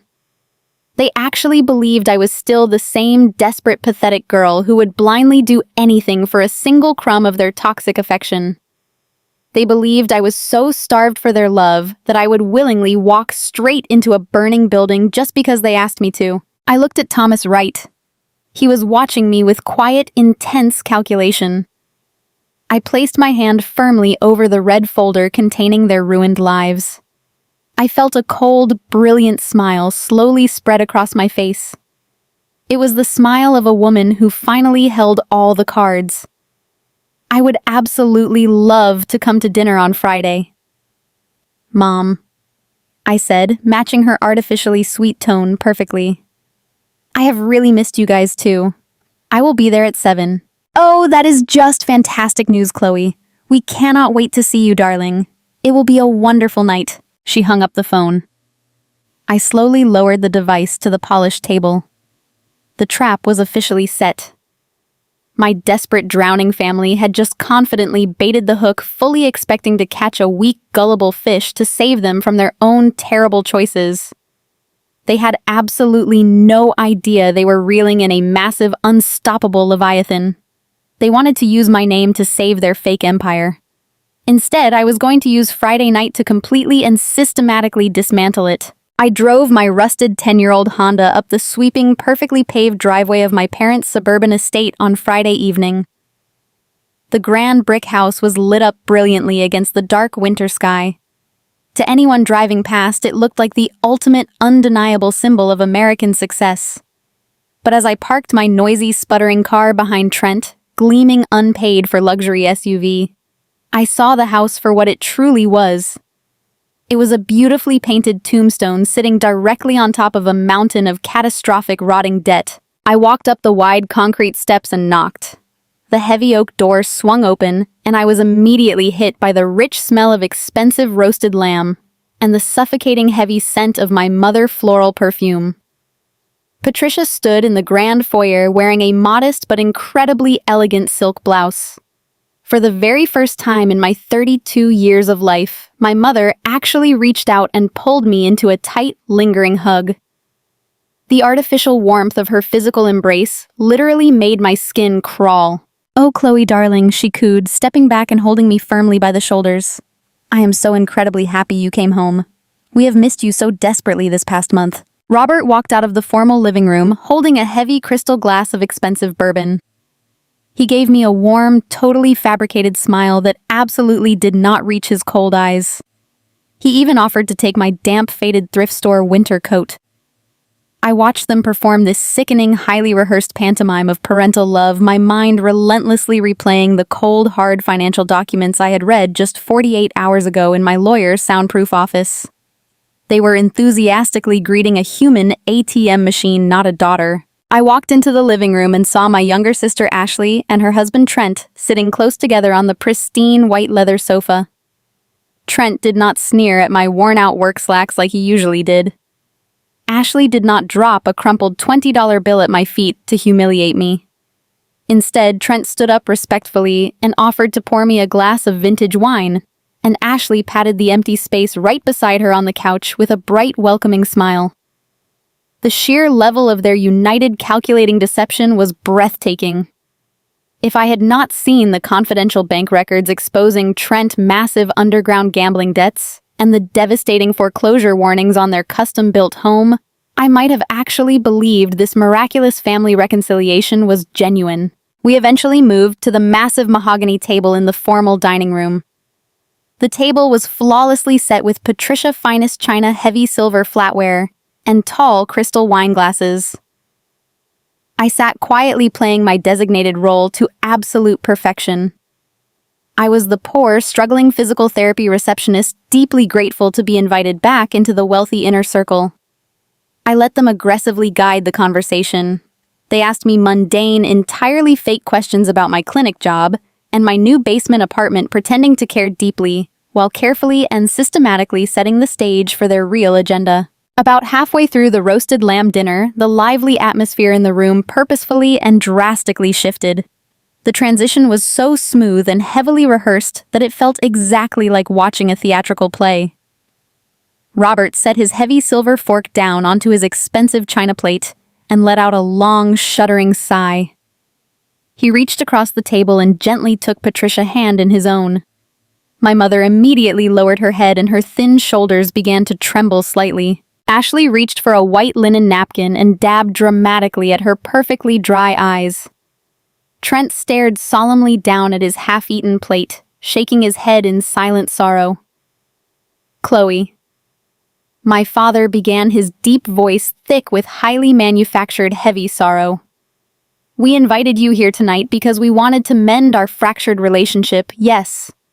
But there is also something terrible, something deeply tragic we need to share with you as a family. I put my fork down and folded my hands neatly in my lap. What is wrong? Dad, I asked, intentionally injecting just the right amount of innocent daughterly concern into my voice. It is your mother, Robert said, his voice cracking perfectly on cue. She has been incredibly sick for months. We kept it quiet because we did not want to frighten you or Ashley, but the doctors recently found a mass. A tumor. Patricia let out a soft, dramatic, breathless sob and covered her mouth with her trembling hand. I stared directly at her, genuinely astounded by her sheer, terrifying commitment to the performance. She looked perfectly healthy. She had just spent the last 30 minutes happily gossiping about the upcoming country club spring gala and complaining about the caterers. Now she was flawlessly playing the role of a dying, fragile matriarch. It is growing rapidly. Robert continued, looking at me with wide, pleading, desperate eyes. The local medical specialists say it requires a highly complex, highly dangerous emergency surgery.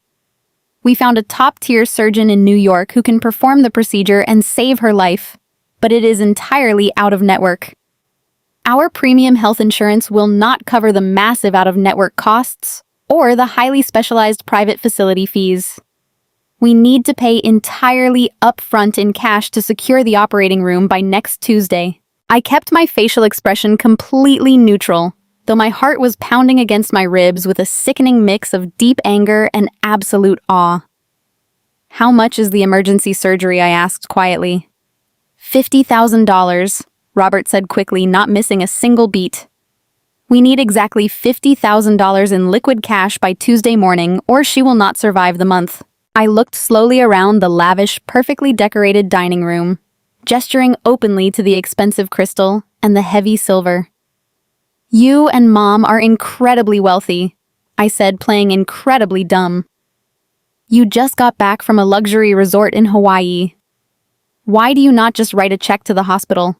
Or simply sell some of your extensive stock portfolio to cover the medical costs? Robert sighed deeply, shaking his head with a look of heavy, manufactured burden. All of our major capital is currently tied up in long-term, high-yield corporate investments and highly complex real estate bonds. If we withdraw that massive amount of money now before the maturity date, we will face catastrophic federal financial penalties and lose hundreds of thousands of dollars in the process. We just need a short-term bridge of cash to get us through this terrifying medical crisis. He leaned far forward over the table, locking his cold eyes intensely onto mine. And that is exactly where you come in, Chloe. You can step up right now and save your mother life. Me? I asked, purposely widening my eyes in fake innocent surprise. I make $15 an hour answering phones. I do not have $50,000 sitting in a bank account. You know exactly how poor I am, but you have something equally valuable. Trent suddenly chimed in, leaning across the table with a slick, greedy, predatory smile. You have an absolutely spotless, perfect credit history. You have never taken out a major bank loan, you have never missed a utility payment, and you have zero credit card debt. Your financial slate is completely blank and highly desirable to banks. Robert nodded eagerly, practically salivating. Trent has already spoken to a private lender he knows personally. With your pristine credit score, you can get approved for an unsecured $50,000 personal loan within 24 hours. All you have to do is sign your name on the application tonight. We will take the cash pay for the emergency surgery to save her life, and we swear to you on everything we own. We will pay off the entire loan balance in full. The absolute second. Our corporate bonds mature next month. You will not pay a single penny out of your own pocket, Chloe. You will be a hero to this family. I sat there in the heavy, suffocating silence of the dining room, looking slowly at the four selfish people sitting around me. They were absolutely shameless. They were perfectly willing to completely destroy my pristine financial record, strap me with a massive, life-ruining mountain of high-interest debt, and leave me to absolutely drown, while they used that $50,000 to hold off their angry creditors for one more month. They did not care if I ended up in bankruptcy court for the rest of my life. They only cared about saving their own miserable skins. I took a slow, deliberate sip of my water, letting the tense, heavy silence stretch out until it became deeply, agonizingly uncomfortable for everyone at the table. That is a fascinating financial plan, I said slowly, placing my glass back onto the table with a soft clink. But I have a few very specific questions. What exactly kind of tumor is it? Patricia blinked rapidly, her fake dramatic tears abruptly stopping in their tracks. What do you mean? What is the precise medical diagnosis? I asked, leaning forward and matching Robert's intense stare.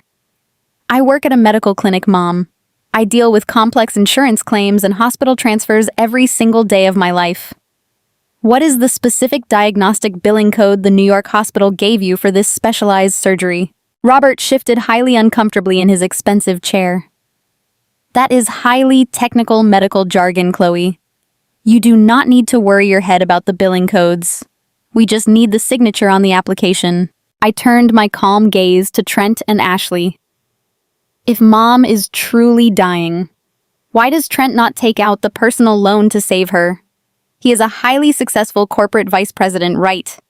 Surely a prestigious commercial bank would hand him $50,000 in an instant. Or better yet, why do you not just sell your brand new luxury SUV sitting out in the driveway? That car alone is worth at least $80,000. Selling it today would cover the surgery completely, and you would not have to pay any catastrophic federal penalties on your fake bonds. The polite, desperate facade in the dining room instantly began to violently crack. Ashley's face flushed a dark, furious red. We cannot sell the car, she snapped, her voice entirely losing all its fake welcoming sweetness. Trent needs that specific vehicle for important corporate client meetings downtown. You cannot possibly expect us to sacrifice our primary transportation when you can just sign a simple piece of paper and fix everything. But you expect me to blindly take on $50,000 of incredibly high-interest debt on a receptionist's salary. I countered, my voice growing colder and significantly sharper with every word. You expect me to risk total financial ruin for a magical medical emergency that no one can actually name or provide a simple billing code for? Robert slammed his heavy fist down violently onto the mahogany table, making the crystal wine glasses loudly clatter and shake. Do not interrogate us like we are common criminals in our own home, he roared, his face turning a deep, ugly shade of purple. Your own mother is sitting right here fighting for her very life, and you are selfishly asking about billing codes and selling cars. You are an ungrateful, deeply arrogant, miserable child. I am not taking out a loan for you, I said firmly, refusing to flinch. I looked directly into my father's furious, hateful eyes. I am not signing my name to a single piece of paper, and I am not giving you a single dime of credit. The answer is absolutely unequivocally no. The transformation in the room was instantaneous and utterly terrifying. The fake syrupy warmth vanished completely, instantly, replaced by pure, toxic, unfiltered venom. Patricia did not look like a dying, fragile woman anymore.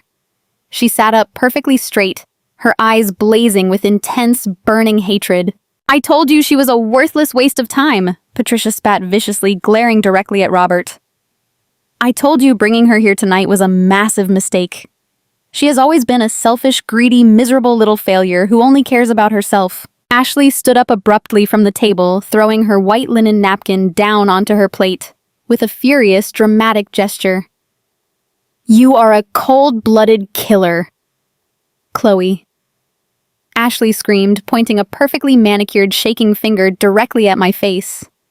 You are literally sitting there smiling, while our mother is actively dying. You want her to die so you do not have to be inconvenienced by our family. You are an absolute monster. Trent laughed a harsh, incredibly ugly, mocking sound. Let her rot in her miserable, damp basement apartment.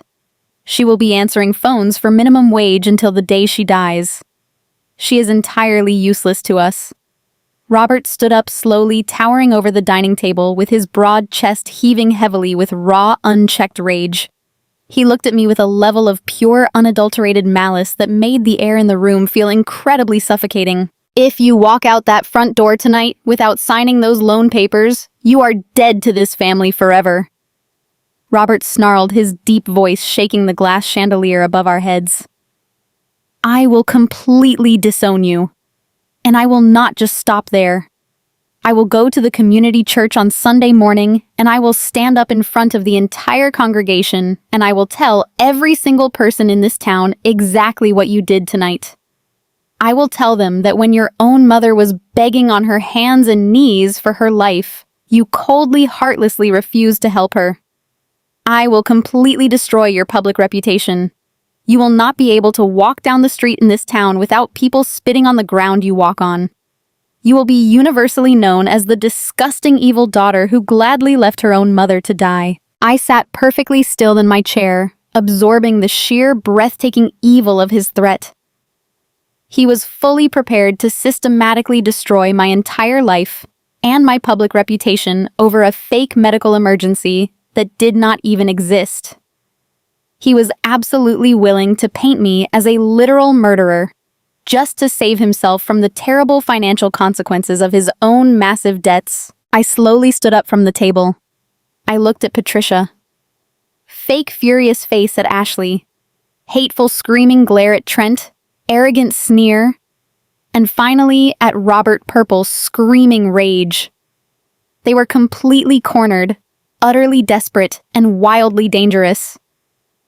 They truly thought they still held the ultimate power to destroy me. They had absolutely no idea that I held the terrifying power to eradicate their entire fake empire from the face of the earth. I stood stunned in the vast dining room, listening to the harsh echoes of my father's cruel threats. His ruthlessness permeated the suffocating atmosphere. Robert Jenkins was poised to enter our community church and publicly label me a heartless monster, one who had abandoned his own mother to die from a fabricated brain tumor. He was ready to burn my reputation to ashes just to secure a $50,000 lifeline for his sinking empire. I looked at the four faces surrounding the mahogany table. Patricia wore a mask of triumphant self-satisfaction. Ashley glared at me with fiery hatred. Trent looked like a predator poised to deliver the finishing blow. They were all convinced I would break down. They expected me to kneel sobbing and beg for forgiveness. They needed to see me completely shattered so they could feel powerful again. At that very moment, I knew that if I resisted immediately, they would only reinforce their destructive lies. I needed time. I needed absolute legal certainty. And most importantly, I needed to break down their defenses by showing them the very pathetic reaction they desperately craved. I slumped my shoulders. I buried my chin in my chest. I deliberately made my hands tremble as I gripped the heavy wooden dining chair. I took a deep, ragged breath and forced the hot tears to stream down my cheeks. It was a performance of a lifetime, and I performed it perfectly. "Dad, please stop," I whispered, my voice breaking with feigned terror. "Don't do this to me. You know I can't live if everyone in town hates me. I just don't know how I can possibly afford a $50,000 loan with my salary as a receptionist. I'm terrified of going to jail for debt. Please give me a few days to think it over. Let me look at the paperwork. I'll do anything you want, but I just need a few days to breathe." The extreme tension in the dining room instantly dissipated. The shift was nauseating. Robert slowly lowered his fist from the table and smoothed the lapel of his expensive coat. His flushed face relaxed into an expression of utter, arrogant satisfaction. He had won. He had succeeded in bullying his useless daughter to the point of complete submission. Patricia let out a dramatic sigh of relief and patted Trent's arm. Ashley smirked and raised her glass, taking a long, triumphant sip. "You have time by Friday," Robert said, his voice returning to the cold, authoritative tone he so loved. "Your mother and I are hosting the Jenkins family's annual charity fundraising party at the country club Friday night. It's our most important social event of the year, and we absolutely cannot be distracted by your foolish hesitation. You will bring the signed and notarized loan documents to the country club in person. You will personally hand them over to Trent so he can transfer the money to the hospital Monday morning. If you come empty-handed, then don't bother coming." I nodded obediently. I mumbled a pathetic apology to my miraculously dying mother and nearly fled the dining room.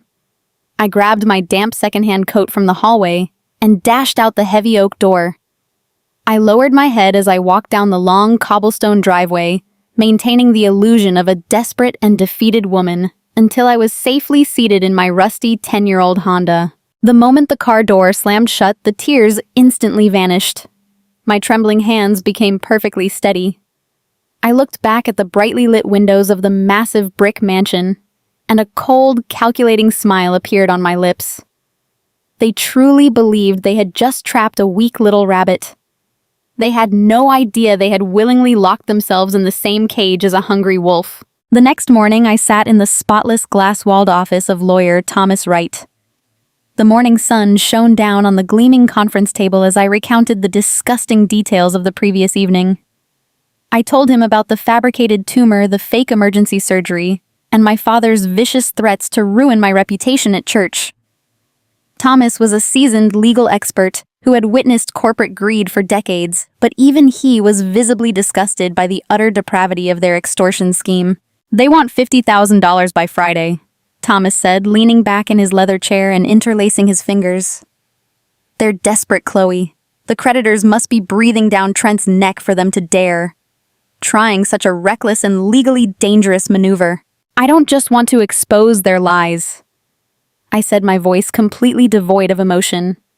"I want to own them. I want to completely destroy their facade of wealth piece by piece. Thomas, I want to buy their debts, every penny." Thomas flashed a razor-sharp smile. He immediately summoned his senior financial analysts to his office. Over the next 3 hours, we devised an incredibly aggressive takeover strategy. My anonymous limited liability company was injected with millions of dollars in liquid cash from the lottery winnings. We didn't need to negotiate with traditional banks for approval. We had the ultimate weapon: immediate cash payment. The finance team got to work with lightning speed. They tracked down the specific private lender holding the massive third mortgage on my parents' suburban property.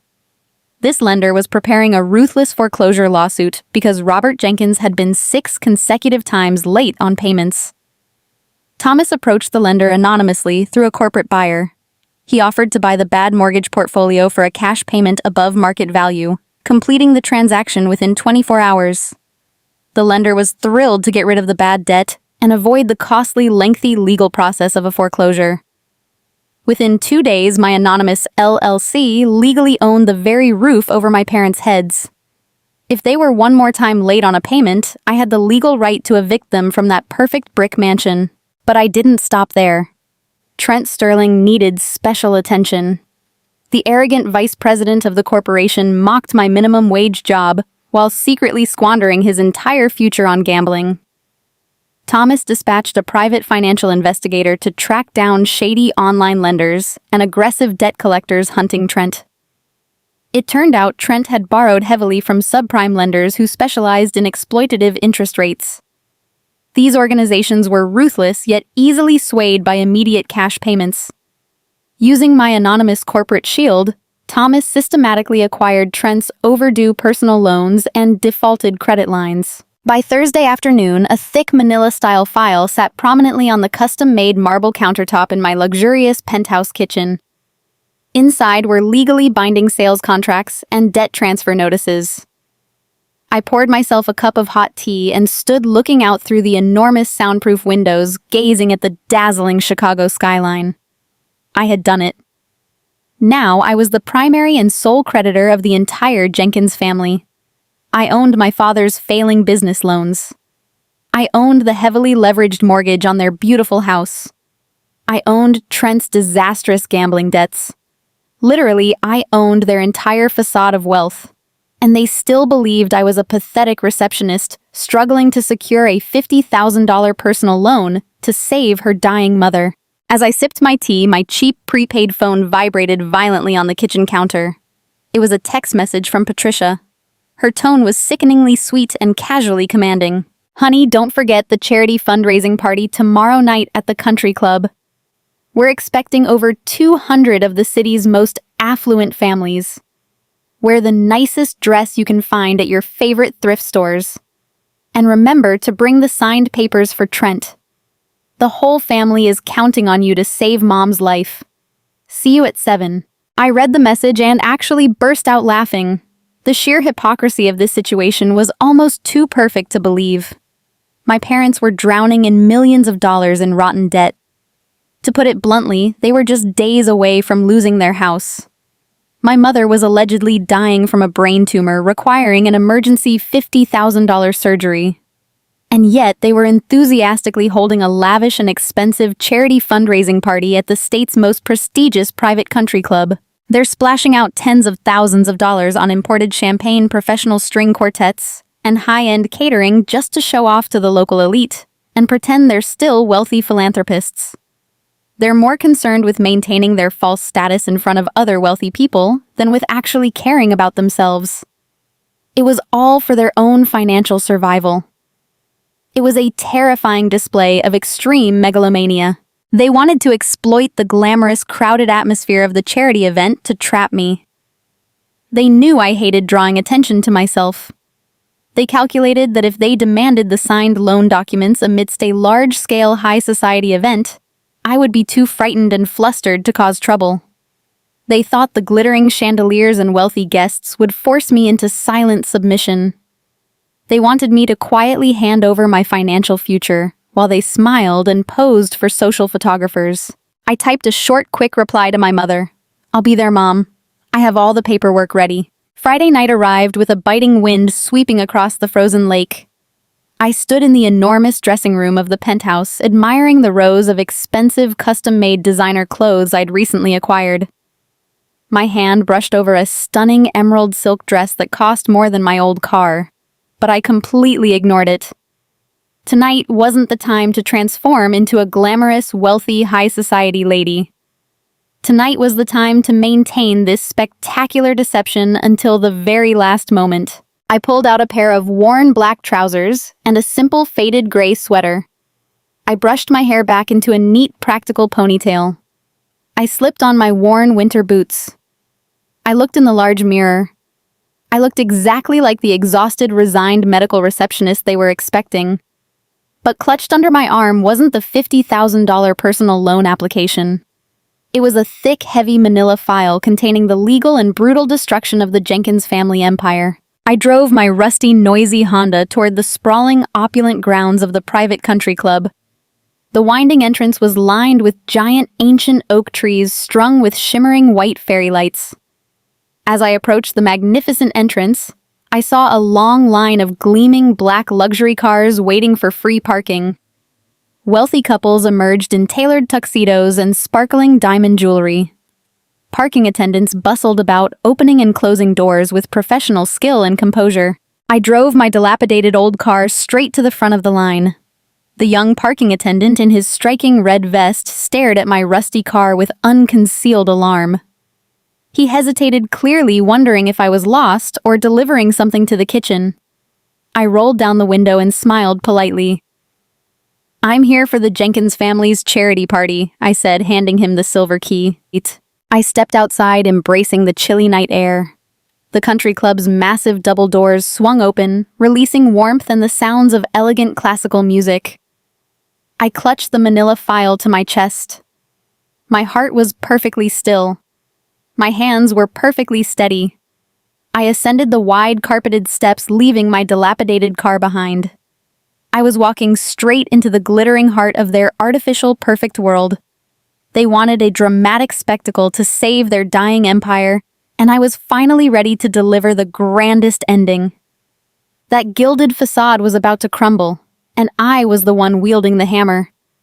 I stepped through the doors and into the blinding light of the ballroom, ready to tear their lives to shreds. The Friday night air was bitter and biting, sweeping off the freezing lake, but the interior of the Oakbrook Country Club was a masterclass in manufactured, suffocating warmth. The grand ballroom was bathed in the soft, golden glow of massive crystal chandeliers that hung from the vaulted ceilings like frozen waterfalls. A professional string quartet played a seamless, elegant classical melody in the far corner, their notes floating effortlessly over the dull roar of 100 wealthy, privileged voices. Waiters in crisp white jackets carrying silver trays of expensive champagne and delicate hors d'oeuvres wove silently through the crowd. This was the Jenkins family annual charity fundraising gala. It was an event supposedly dedicated to helping the less fortunate, which was the ultimate sickening irony. The entire evening was nothing but an extravagant, highly calculated theater production designed exclusively to broadcast my parents' immense, untouchable social status to the absolute elite of the community. As I pulled my rusted 10-year-old Honda into the dark overflow parking lot, hiding it far away from the gleaming rows of imported luxury sedans at the valet stand, I felt a deep, profound sense of calm wash completely over me. I was no longer the terrified, trembling girl crying on a waiting room sofa. I walked toward the grand entrance, my boots clicking softly against the pavement. Tonight, I was not wearing my faded, threadbare work slacks or the cheap thrift store coat they so deeply despised. I wore a completely new, stunningly tailored dark sapphire designer dress. It was incredibly luxurious, cut from the finest silk, yet entirely modest and understated. It did not scream for attention, but anyone who truly understood real wealth would immediately recognize its immense value. My hair was styled elegantly, and I wore absolutely no jewelry except for a simple, delicate silver chain. I handed my plain coat to the attendant in the grand foyer and took a deep, steadying breath. Tucked securely beneath my arm was a heavy, thick manila folder. It did not contain the $50,000 loan application my parents were desperately expecting. It contained the absolute documented proof of their total financial devastation. As I stepped through the massive oak double doors and into the dazzling light of the main ballroom, the heavy scent of expensive floral arrangements and my mother's signature suffocating perfume instantly assaulted my senses. I walked slowly through the crowded room, gliding past local politicians, wealthy business owners, and prominent church elders. I listened to the empty platitudes and the hollow, ringing laughter echoing around me. Everyone was wearing their absolute best, smiling brilliantly, completely oblivious to the fact that the very hosts of this magnificent party were secretly drowning in a terrifying ocean of toxic, unpayable debt. I knew with absolute certainty that this entire lavish production was being funded on credit. They were desperately burning through their final pathetic lifelines of borrowed money just to maintain this one night of glorious fake superiority. It did not take long for them to spot me. I saw Ashley first. She was standing near the towering champagne fountain wearing a glittering, skin-tight silver gown that practically blinded the eye. She was clinging possessively to Trent's arm, throwing her head back in forced theatrical laughter at a joke told by a wealthy bank executive. Then her eyes darted across the room and locked directly onto me. The fake smile instantly vanished from her perfectly manicured face. She aggressively tapped Trent on the shoulder and pointed a sharp finger in my direction. Within seconds, my entire biological family was moving rapidly toward me through the sea of wealthy guests. Robert marched forward with his broad shoulders squared his expensive custom suit, failing to hide the rigid, frantic tension coiled tightly in his body. Patricia trailed closely behind him, her eyes darting nervously around the room to ensure none of their affluent friends were watching this particular family reunion. They moved with the synchronized predatory precision of wolves cornering a solitary weakened deer. They did not pull me into a quiet, private side room. They did not take me out into the hallway. Their arrogance and their desperate need to control the narrative drove them to confront me right there near the exact center of the crowded, bustling ballroom. They strategically surrounded me physically, blocking my path to the exit, creating a tight, suffocating circle of hostile energy disguised perfectly as a loving family huddle. Patricia stepped incredibly close to me. Her fake warm smile was plastered firmly on her face for the benefit of the passing guests, but her eyes were completely dead cold and entirely merciless. She leaned in so close that I could feel her hot, shallow breath against my cheek. "Did you bring the signed papers?" Patricia hissed, her voice dropping to a low, vicious, trembling whisper that vibrated with absolute panic and pure greed. "Tell me you brought the loan documents, Chloe. Sign them right now. Do not dare embarrass me here in front of these people." I looked at the woman who had birthed me. I looked at the woman who had tearfully claimed just a few days ago that she was dying of a brain tumor, desperately begging for her life. Right now, she looked perfectly, entirely healthy. There was no fragility, no weakness, no sickness. There was only the manic, terrified urgency of a woman who knew her beautiful fake kingdom was hours away from completely collapsing into dust. "We need those documents immediately," Trent added, stepping up right beside her, leaning his tall frame aggressively toward me to cast an intimidating shadow. "My private lender is waiting for the facts tonight. If you try to back out of this now, you are going to ruin everything. Stop playing games and give us the damn paperwork." Ashley crossed her arms tightly over her chest, eyeing my sapphire dress with a mixture of intense confusion and bitter jealousy. "I do not know whose closet you raided to find that dress, sister, but you still look entirely out of place," Ashley sneered, keeping her voice low but laced with total venom. "Stop wasting our precious time. Just hand over the loan application so we can get back to our important guests. You are ruining the aesthetic of our charity gala." I stood perfectly still in the absolute center of their hostile circle. A week ago, or even a month ago, this exact situation would have completely broken me. The intense pressure of my angry father, the venomous hissing of my mother, the cruel mockery of my sister and her arrogant husband would have crushed my spirit. I would have crumbled under the massive weight of their terrifying emotional manipulation. I would have quietly handed over my life, my credit, and my future just to make the yelling stop. I would have sacrificed everything I had ever worked for just to secure a tiny, miserable fraction of their approval.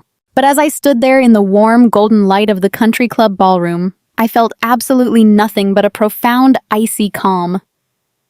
I felt the comforting heavy weight of the manila folder pressed firmly against my side. I knew exactly who I was, and I knew exactly who they were. I was no longer their helpless, pathetic scapegoat. I was the silent, absolute owner of their entire existence. I owned the very ground they were standing on. I owned the mortgage on the house where they slept. I owned the massive debts they had desperately acquired. I held all the cards and they were completely, blissfully blind to the guillotine hanging directly over their heads. I looked at Robert. He was staring at me with his jaw clenched so tightly a muscle twitched violently in his cheek. "Give me the folder," Chloe Robert commanded, extending his thick hand directly toward my chest. "Give me the loan documents right this second so we can finally put this tragic, embarrassing chapter behind us." We are giving you one last chance to actually be a useful part of this family. Do not make me regret inviting you here tonight. I did not hand him the folder. I slowly took a deliberate step backward, creating a physical boundary between us. I squared my shoulders, lifted my chin, and looked each of them directly in the eye. I took a deep, steadying breath, drawing air deep into my lungs. I did not whisper. I did not keep my voice low and submissive. I intentionally raised my voice, pitching it perfectly so that it carried clearly, sharply, and undeniably over the elegant string quartet and the dull hum of the polite society chatter. I spoke loud enough for the circle of wealthy guests immediately surrounding us to hear every single syllable with crystal clarity. A $50,000 loan to pay off my mother's fake cancer treatment. I asked, my voice ringing out like a sharp striking bell in the crowded ballroom. Or is this $50,000 loan actually meant to pay off Trent's massive illegal underground gambling debts and save my father completely failing bankrupt construction company? The effect was instantaneous and utterly catastrophic. It was as if I had dropped a live grenade directly onto the polished dance floor. The elegant, lively conversations of the affluent guests standing within a 10-foot radius abruptly and violently halted. The joyful melodic laughter died instantly in their throats. People physically stopped moving, their champagne glasses frozen halfway to their lips. Heads snapped rapidly in our direction. Eyes widened in absolute, undeniable shock. The sudden heavy silence that radiated outward from our small circle was entirely deafening, cutting through the festive atmosphere of the charity gala like a sharp, cold blade. Trent's face instantly lost all of its arrogant, smug color, turning the sickly pale shade of spoiled milk.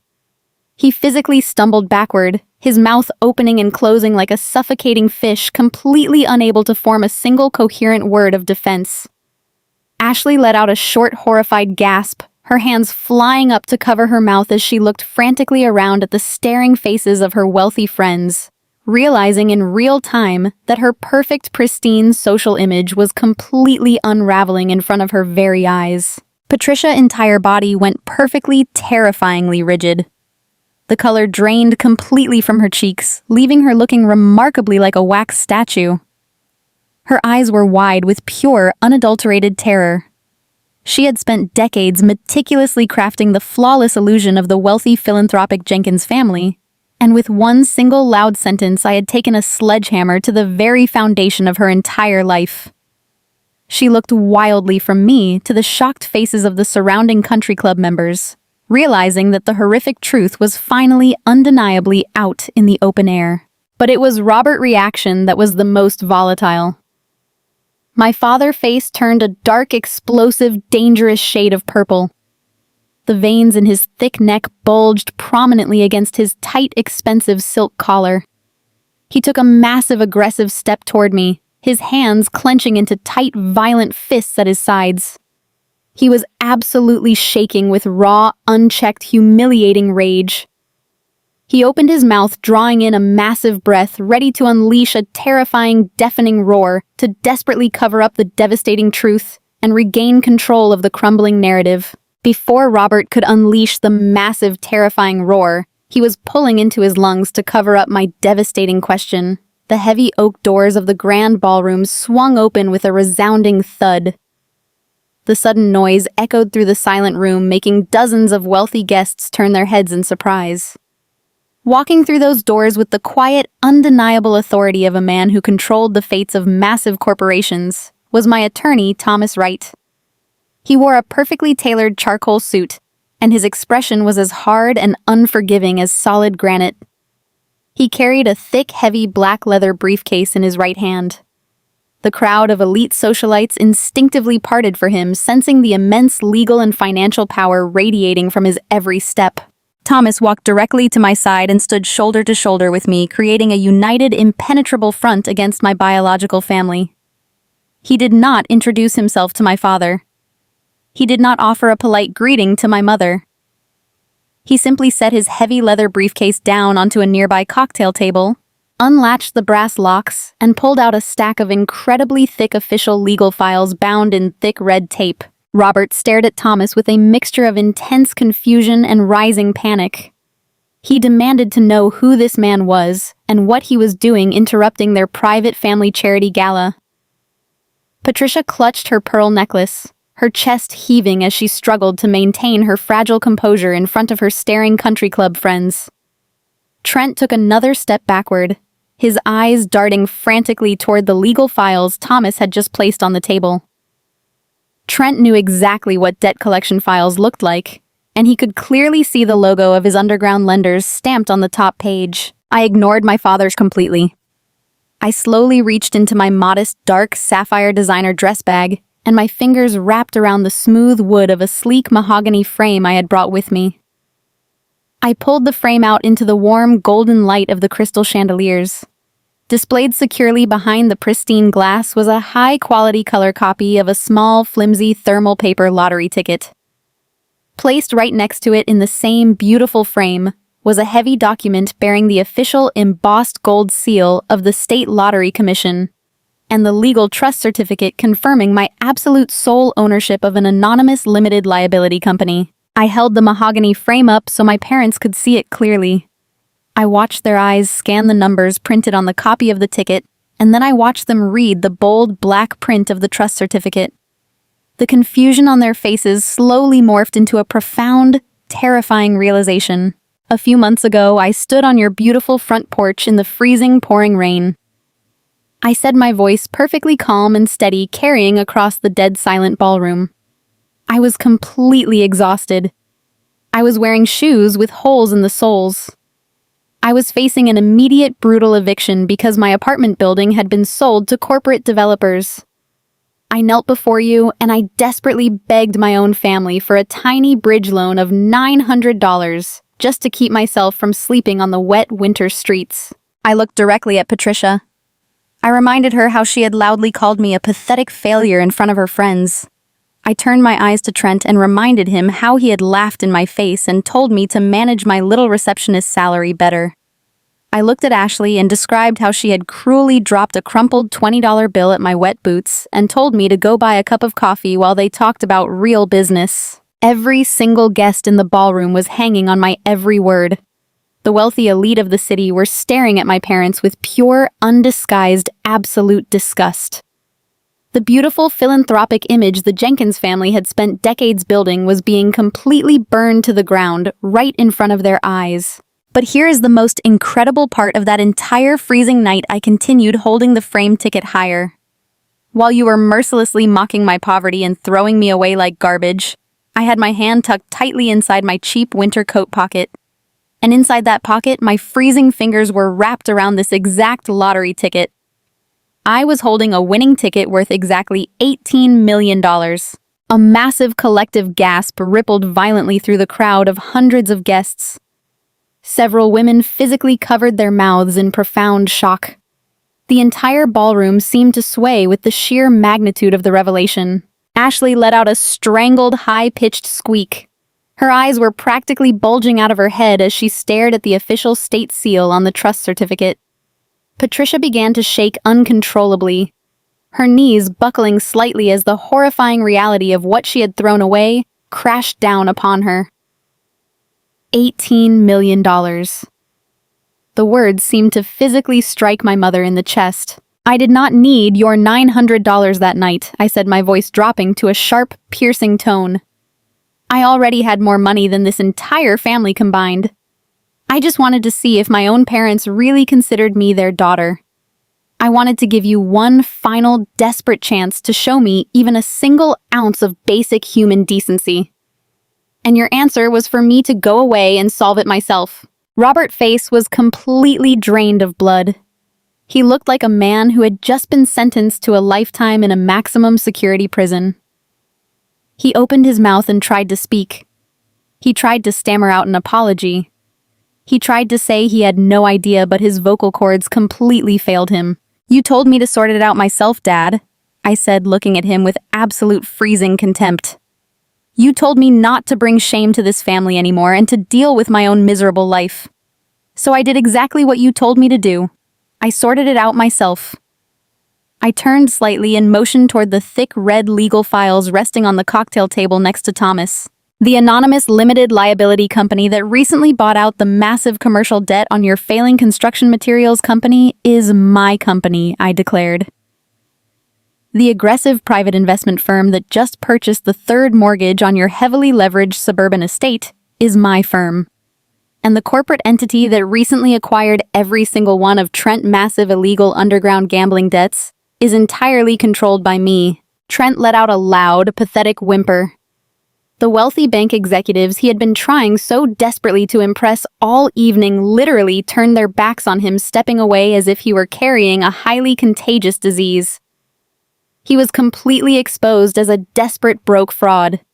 His corporate career and his precious social standing were entirely obliterated in a matter of seconds. "You do not own your business anymore, Dad," I said, my voice echoing off the high ceilings. "You do not own the house you sleep in. You do not own the expensive luxury cars sitting in the driveway. I own all of it. I legally own your entire fake glittering empire. And because you are currently 6 months severely delinquent on your massive mortgage payments, I am officially calling the debt.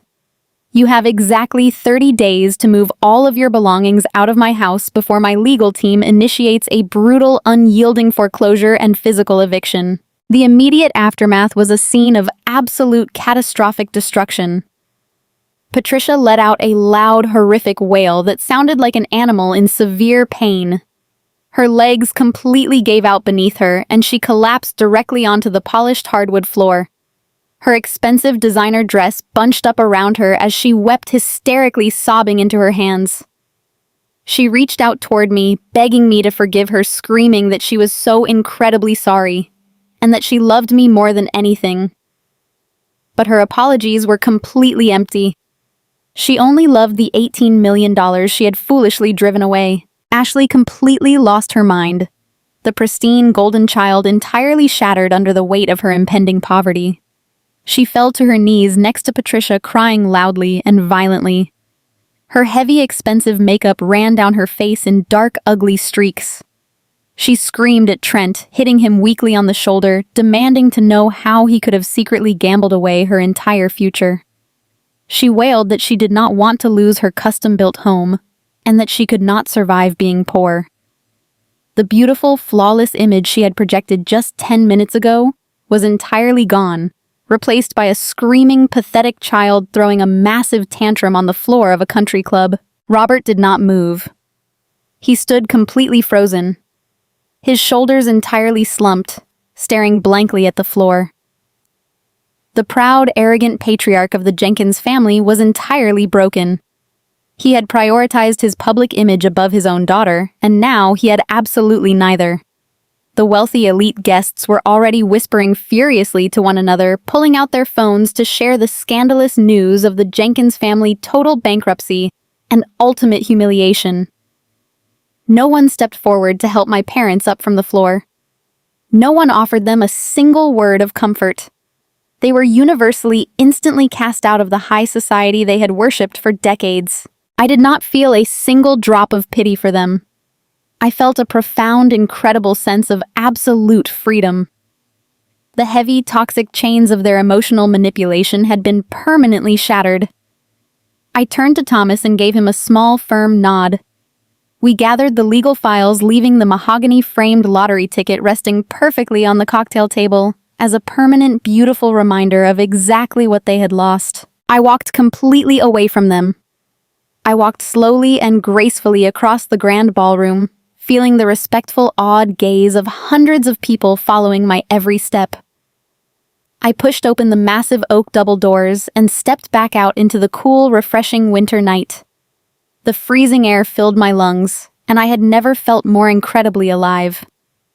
I handed my ticket to the valet and waited patiently as he brought my rusted, sputtering 10-year-old Honda around to the front entrance. I climbed inside the cold driver's seat, turned the key, and drove slowly away from the country club, leaving the toxic ashes of my biological family far behind me in the rearview mirror. I learned the absolute hardest way possible that toxic people will gladly drain you dry and throw you into the freezing rain if you let them, even if they share your exact same blood. Setting strict, unforgiving boundaries is not a betrayal of your family. It is a necessary, beautiful act of basic human survival. You must never, ever let anyone manipulate your love into financial or emotional slavery. Your worth is not determined by the people who blindly refuse to see it. It is entirely determined by how fiercely you protect your own peace after you finally walk away from their abuse. Thank you so incredibly much for staying with me through this entire journey. If this story of ultimate justice resonated with you, or if you have ever had to set massive protective boundaries with your own toxic family members, please take a moment to hit the like button and subscribe to the channel. Drop a comment below and share your own experiences because your stories truly matter here. Let me know where you are watching from and what time it is right now. If you want to hear more stories about people finally standing up for themselves and finding their own beautiful freedom, please check the description for more videos. I know you will absolutely love. Until next time, please take care of yourself and always remember to vigorously protect your own peace, because you absolutely deserve it. 6 months have passed since that spectacular, unforgettable night at the Oak Brook Country Club. The absolute chaos and massive fallout from my sudden revelation completely tore through the Jenkins family like a devastating hurricane, leaving nothing but total wreckage in its wake. True to my word, my legal team initiated a swift, brutal, and entirely unforgiving foreclosure on my parents' massive suburban estate. They were given exactly 30 days to pack up their lavish, perfectly curated lives. Today, Robert and Patricia Jenkins live in a cramped, damp 2-bedroom apartment on the far edge of the city. It is incredibly ironic because it is the exact same type of run-down neighborhood they used to mock and look down upon with such intense disgust. Their beautiful, expensive furniture does not fit in the tiny rooms, so it sits jammed in crowded corners collecting dust. But the absolute worst punishment for my parents was not losing their beautiful house or their expensive cars. It was losing their precious social status. The wealthy elite members of their community church, the exact same people they had desperately tried to impress with expensive catered dinners and vintage champagne, completely turned their backs on them. When the scandalous news of their massive financial fraud and their horrific treatment of me finally broke, the country club crowd vanished into thin air. My parents are now total outcasts, enduring the cruel whispers and the icy scorn of the very people they once called their closest friends. They spend their days sitting in a dark, cramped living room, completely isolated, drowning in the bitter consequences of their own toxic vanity. The situation with my golden child sister Ashley and her arrogant husband Trent ended exactly how a marriage built on a foundation of shallow greed always ends. The absolute second the money completely dried up, Trent showed his true colors. When he realized that I was legally enforcing the collection of his massive underground gambling debts, and that Ashley no longer had access to my parents' bottomless bank accounts, he completely panicked. Trent filed for a rapid, aggressive divorce. He completely abandoned his beautiful, flawless wife the very moment she was no longer a convenient source of unlimited financial rescue. He left Ashley entirely alone to deal with the catastrophic mountain of high-interest debt he had secretly accumulated under both of their names. The golden child of the Jenkins family, who once threw a $20 bill at my freezing wet boots, is now working a miserable, exhausting retail job just to survive. She rides the public bus every single morning, completely stripped of her designer dresses and her arrogant smirk. She is finally learning exactly what it feels like to struggle to stretch every single dollar and to realize that nobody is coming to save her. I do not feel any hatred toward her anymore. Hate requires far too much emotional energy. I just feel a quiet, profound sense of absolute justice. The universe always collects its debts. As for me, my entire world has blossomed into something incredibly beautiful and entirely unrecognizable. A week after the country club gala, I walked into the physical therapy clinic for the very last time. I politely handed my official resignation letter to my manager. I did not brag about my $18 million fortune. I simply smiled, said my goodbyes to the regular patients I had grown to care about, and quietly walked out the front doors. Stepping out into the bright morning sunlight, I felt an overwhelming, beautiful sense of total liberation. I was completely free, but I absolutely refused to spend my massive wealth sitting idly in a luxury penthouse. I remembered exactly how it felt to stand on a freezing, rain-soaked porch with my entire life packed into black garbage bags. I remembered the suffocating, mind-numbing terror of facing immediate homelessness with absolutely nowhere to turn. I deeply wanted to make sure that other vulnerable women never had to experience that specific horrific nightmare. Under the brilliant guidance of Thomas Wright, I took a significant portion of my lottery winnings and officially established a comprehensive emergency housing foundation.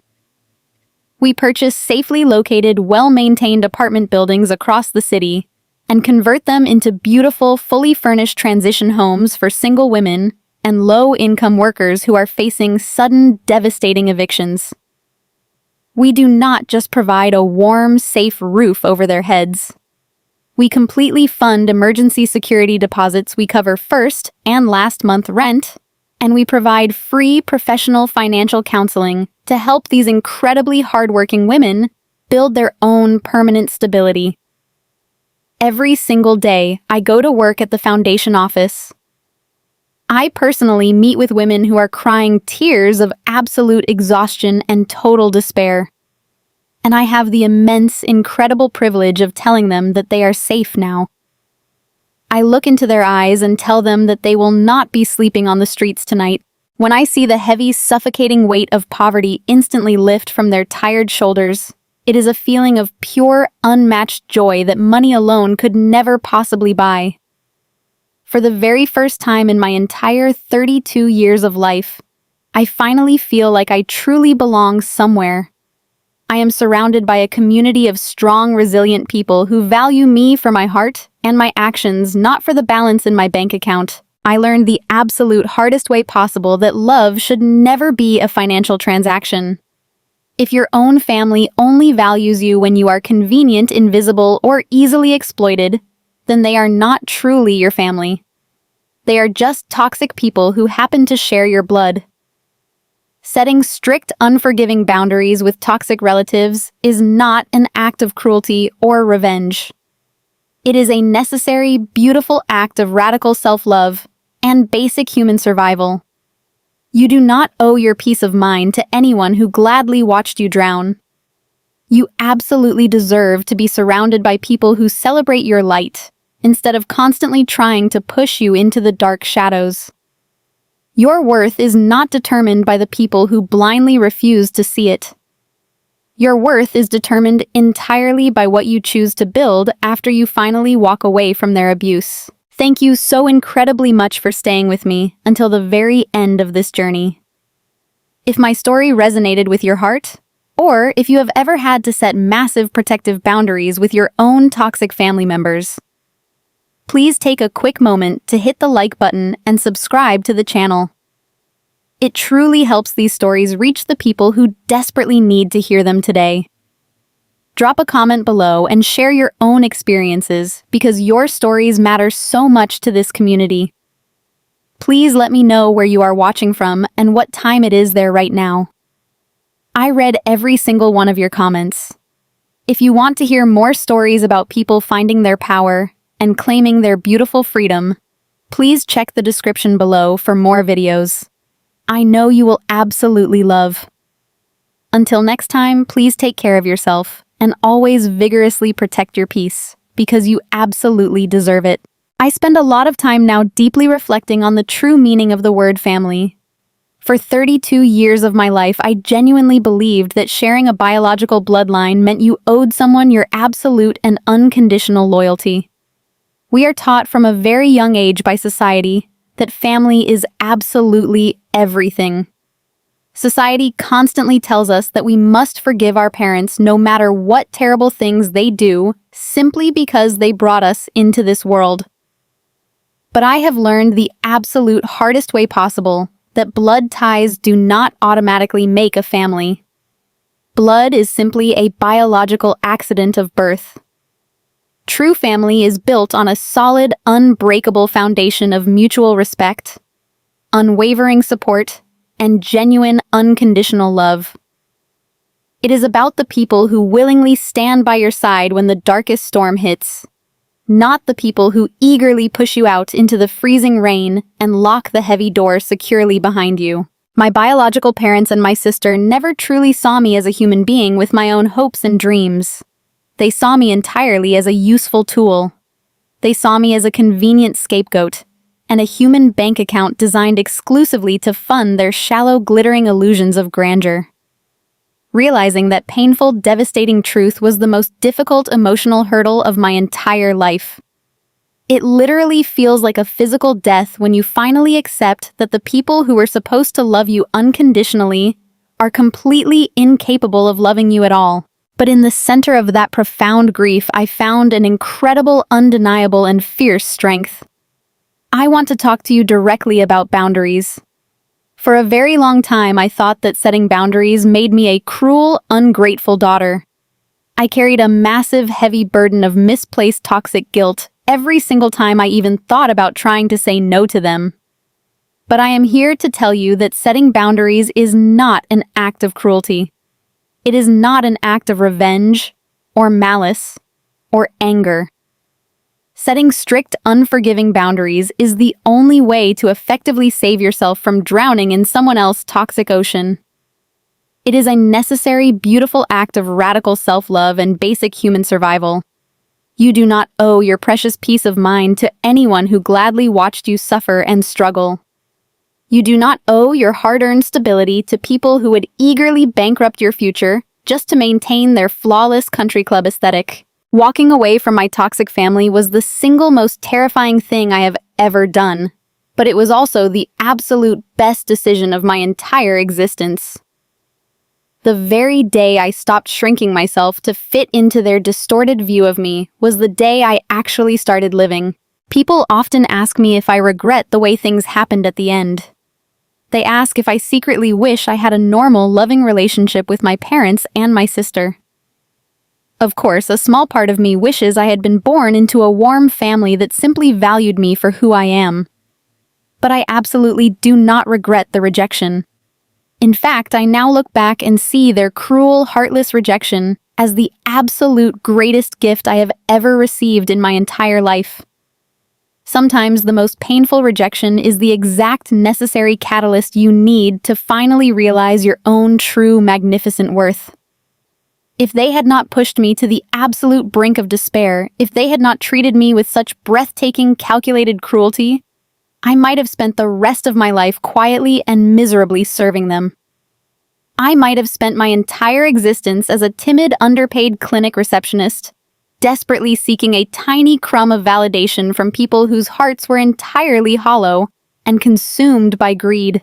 Their ultimate rejection permanently shattered the heavy illusion and forced me to stand firmly on my own 2 feet. It forced me to look directly in the mirror and decide exactly who I actually wanted to be in this world. I am no longer the terrified little girl desperate for a family that simply did not want her. I am a strong, capable, independent woman who fiercely protects her peace, builds her own uplifting community, and absolutely refuses to accept anything less than genuine mutual respect. Healing from this kind of deep emotional betrayal is definitely not a straight, simple line. There are certain days when the haunting memories of their harsh, cruel words still echo faintly in the back of my mind. There are quiet, lonely evenings when I suddenly remember the cold, indifferent look in my father's eyes when he viciously threatened to destroy my public reputation. But I promise you that those dark memories no longer hold any actual power over me. They are just fading ghosts from a past life that no longer exists in my reality. I have consciously and deliberately replaced those dark, toxic memories with the bright, vibrant reality of my present life. I intentionally surround myself with wonderful people who celebrate my victories and support me completely through my challenges. I dedicate my time and my vast resources to vulnerable women who actually need and deeply appreciate the help I can provide. By redirecting my intense energy away from a bottomless black hole of familial greed and pouring it entirely into a community that thrives on mutual uplift. I have completely rewritten the narrative of my own life. You have the exact same immense power to rewrite your narrative too. You are the sole author of your own story, and you hold the pen firmly in your hand. If you have ever been underestimated by the people you love most, remember that your worth is not in their eyes. Please like and subscribe if this story empowers you. And do not forget to leave a comment letting me know which state you are watching this video in and what time it is. I always read your comments. See you in the next story.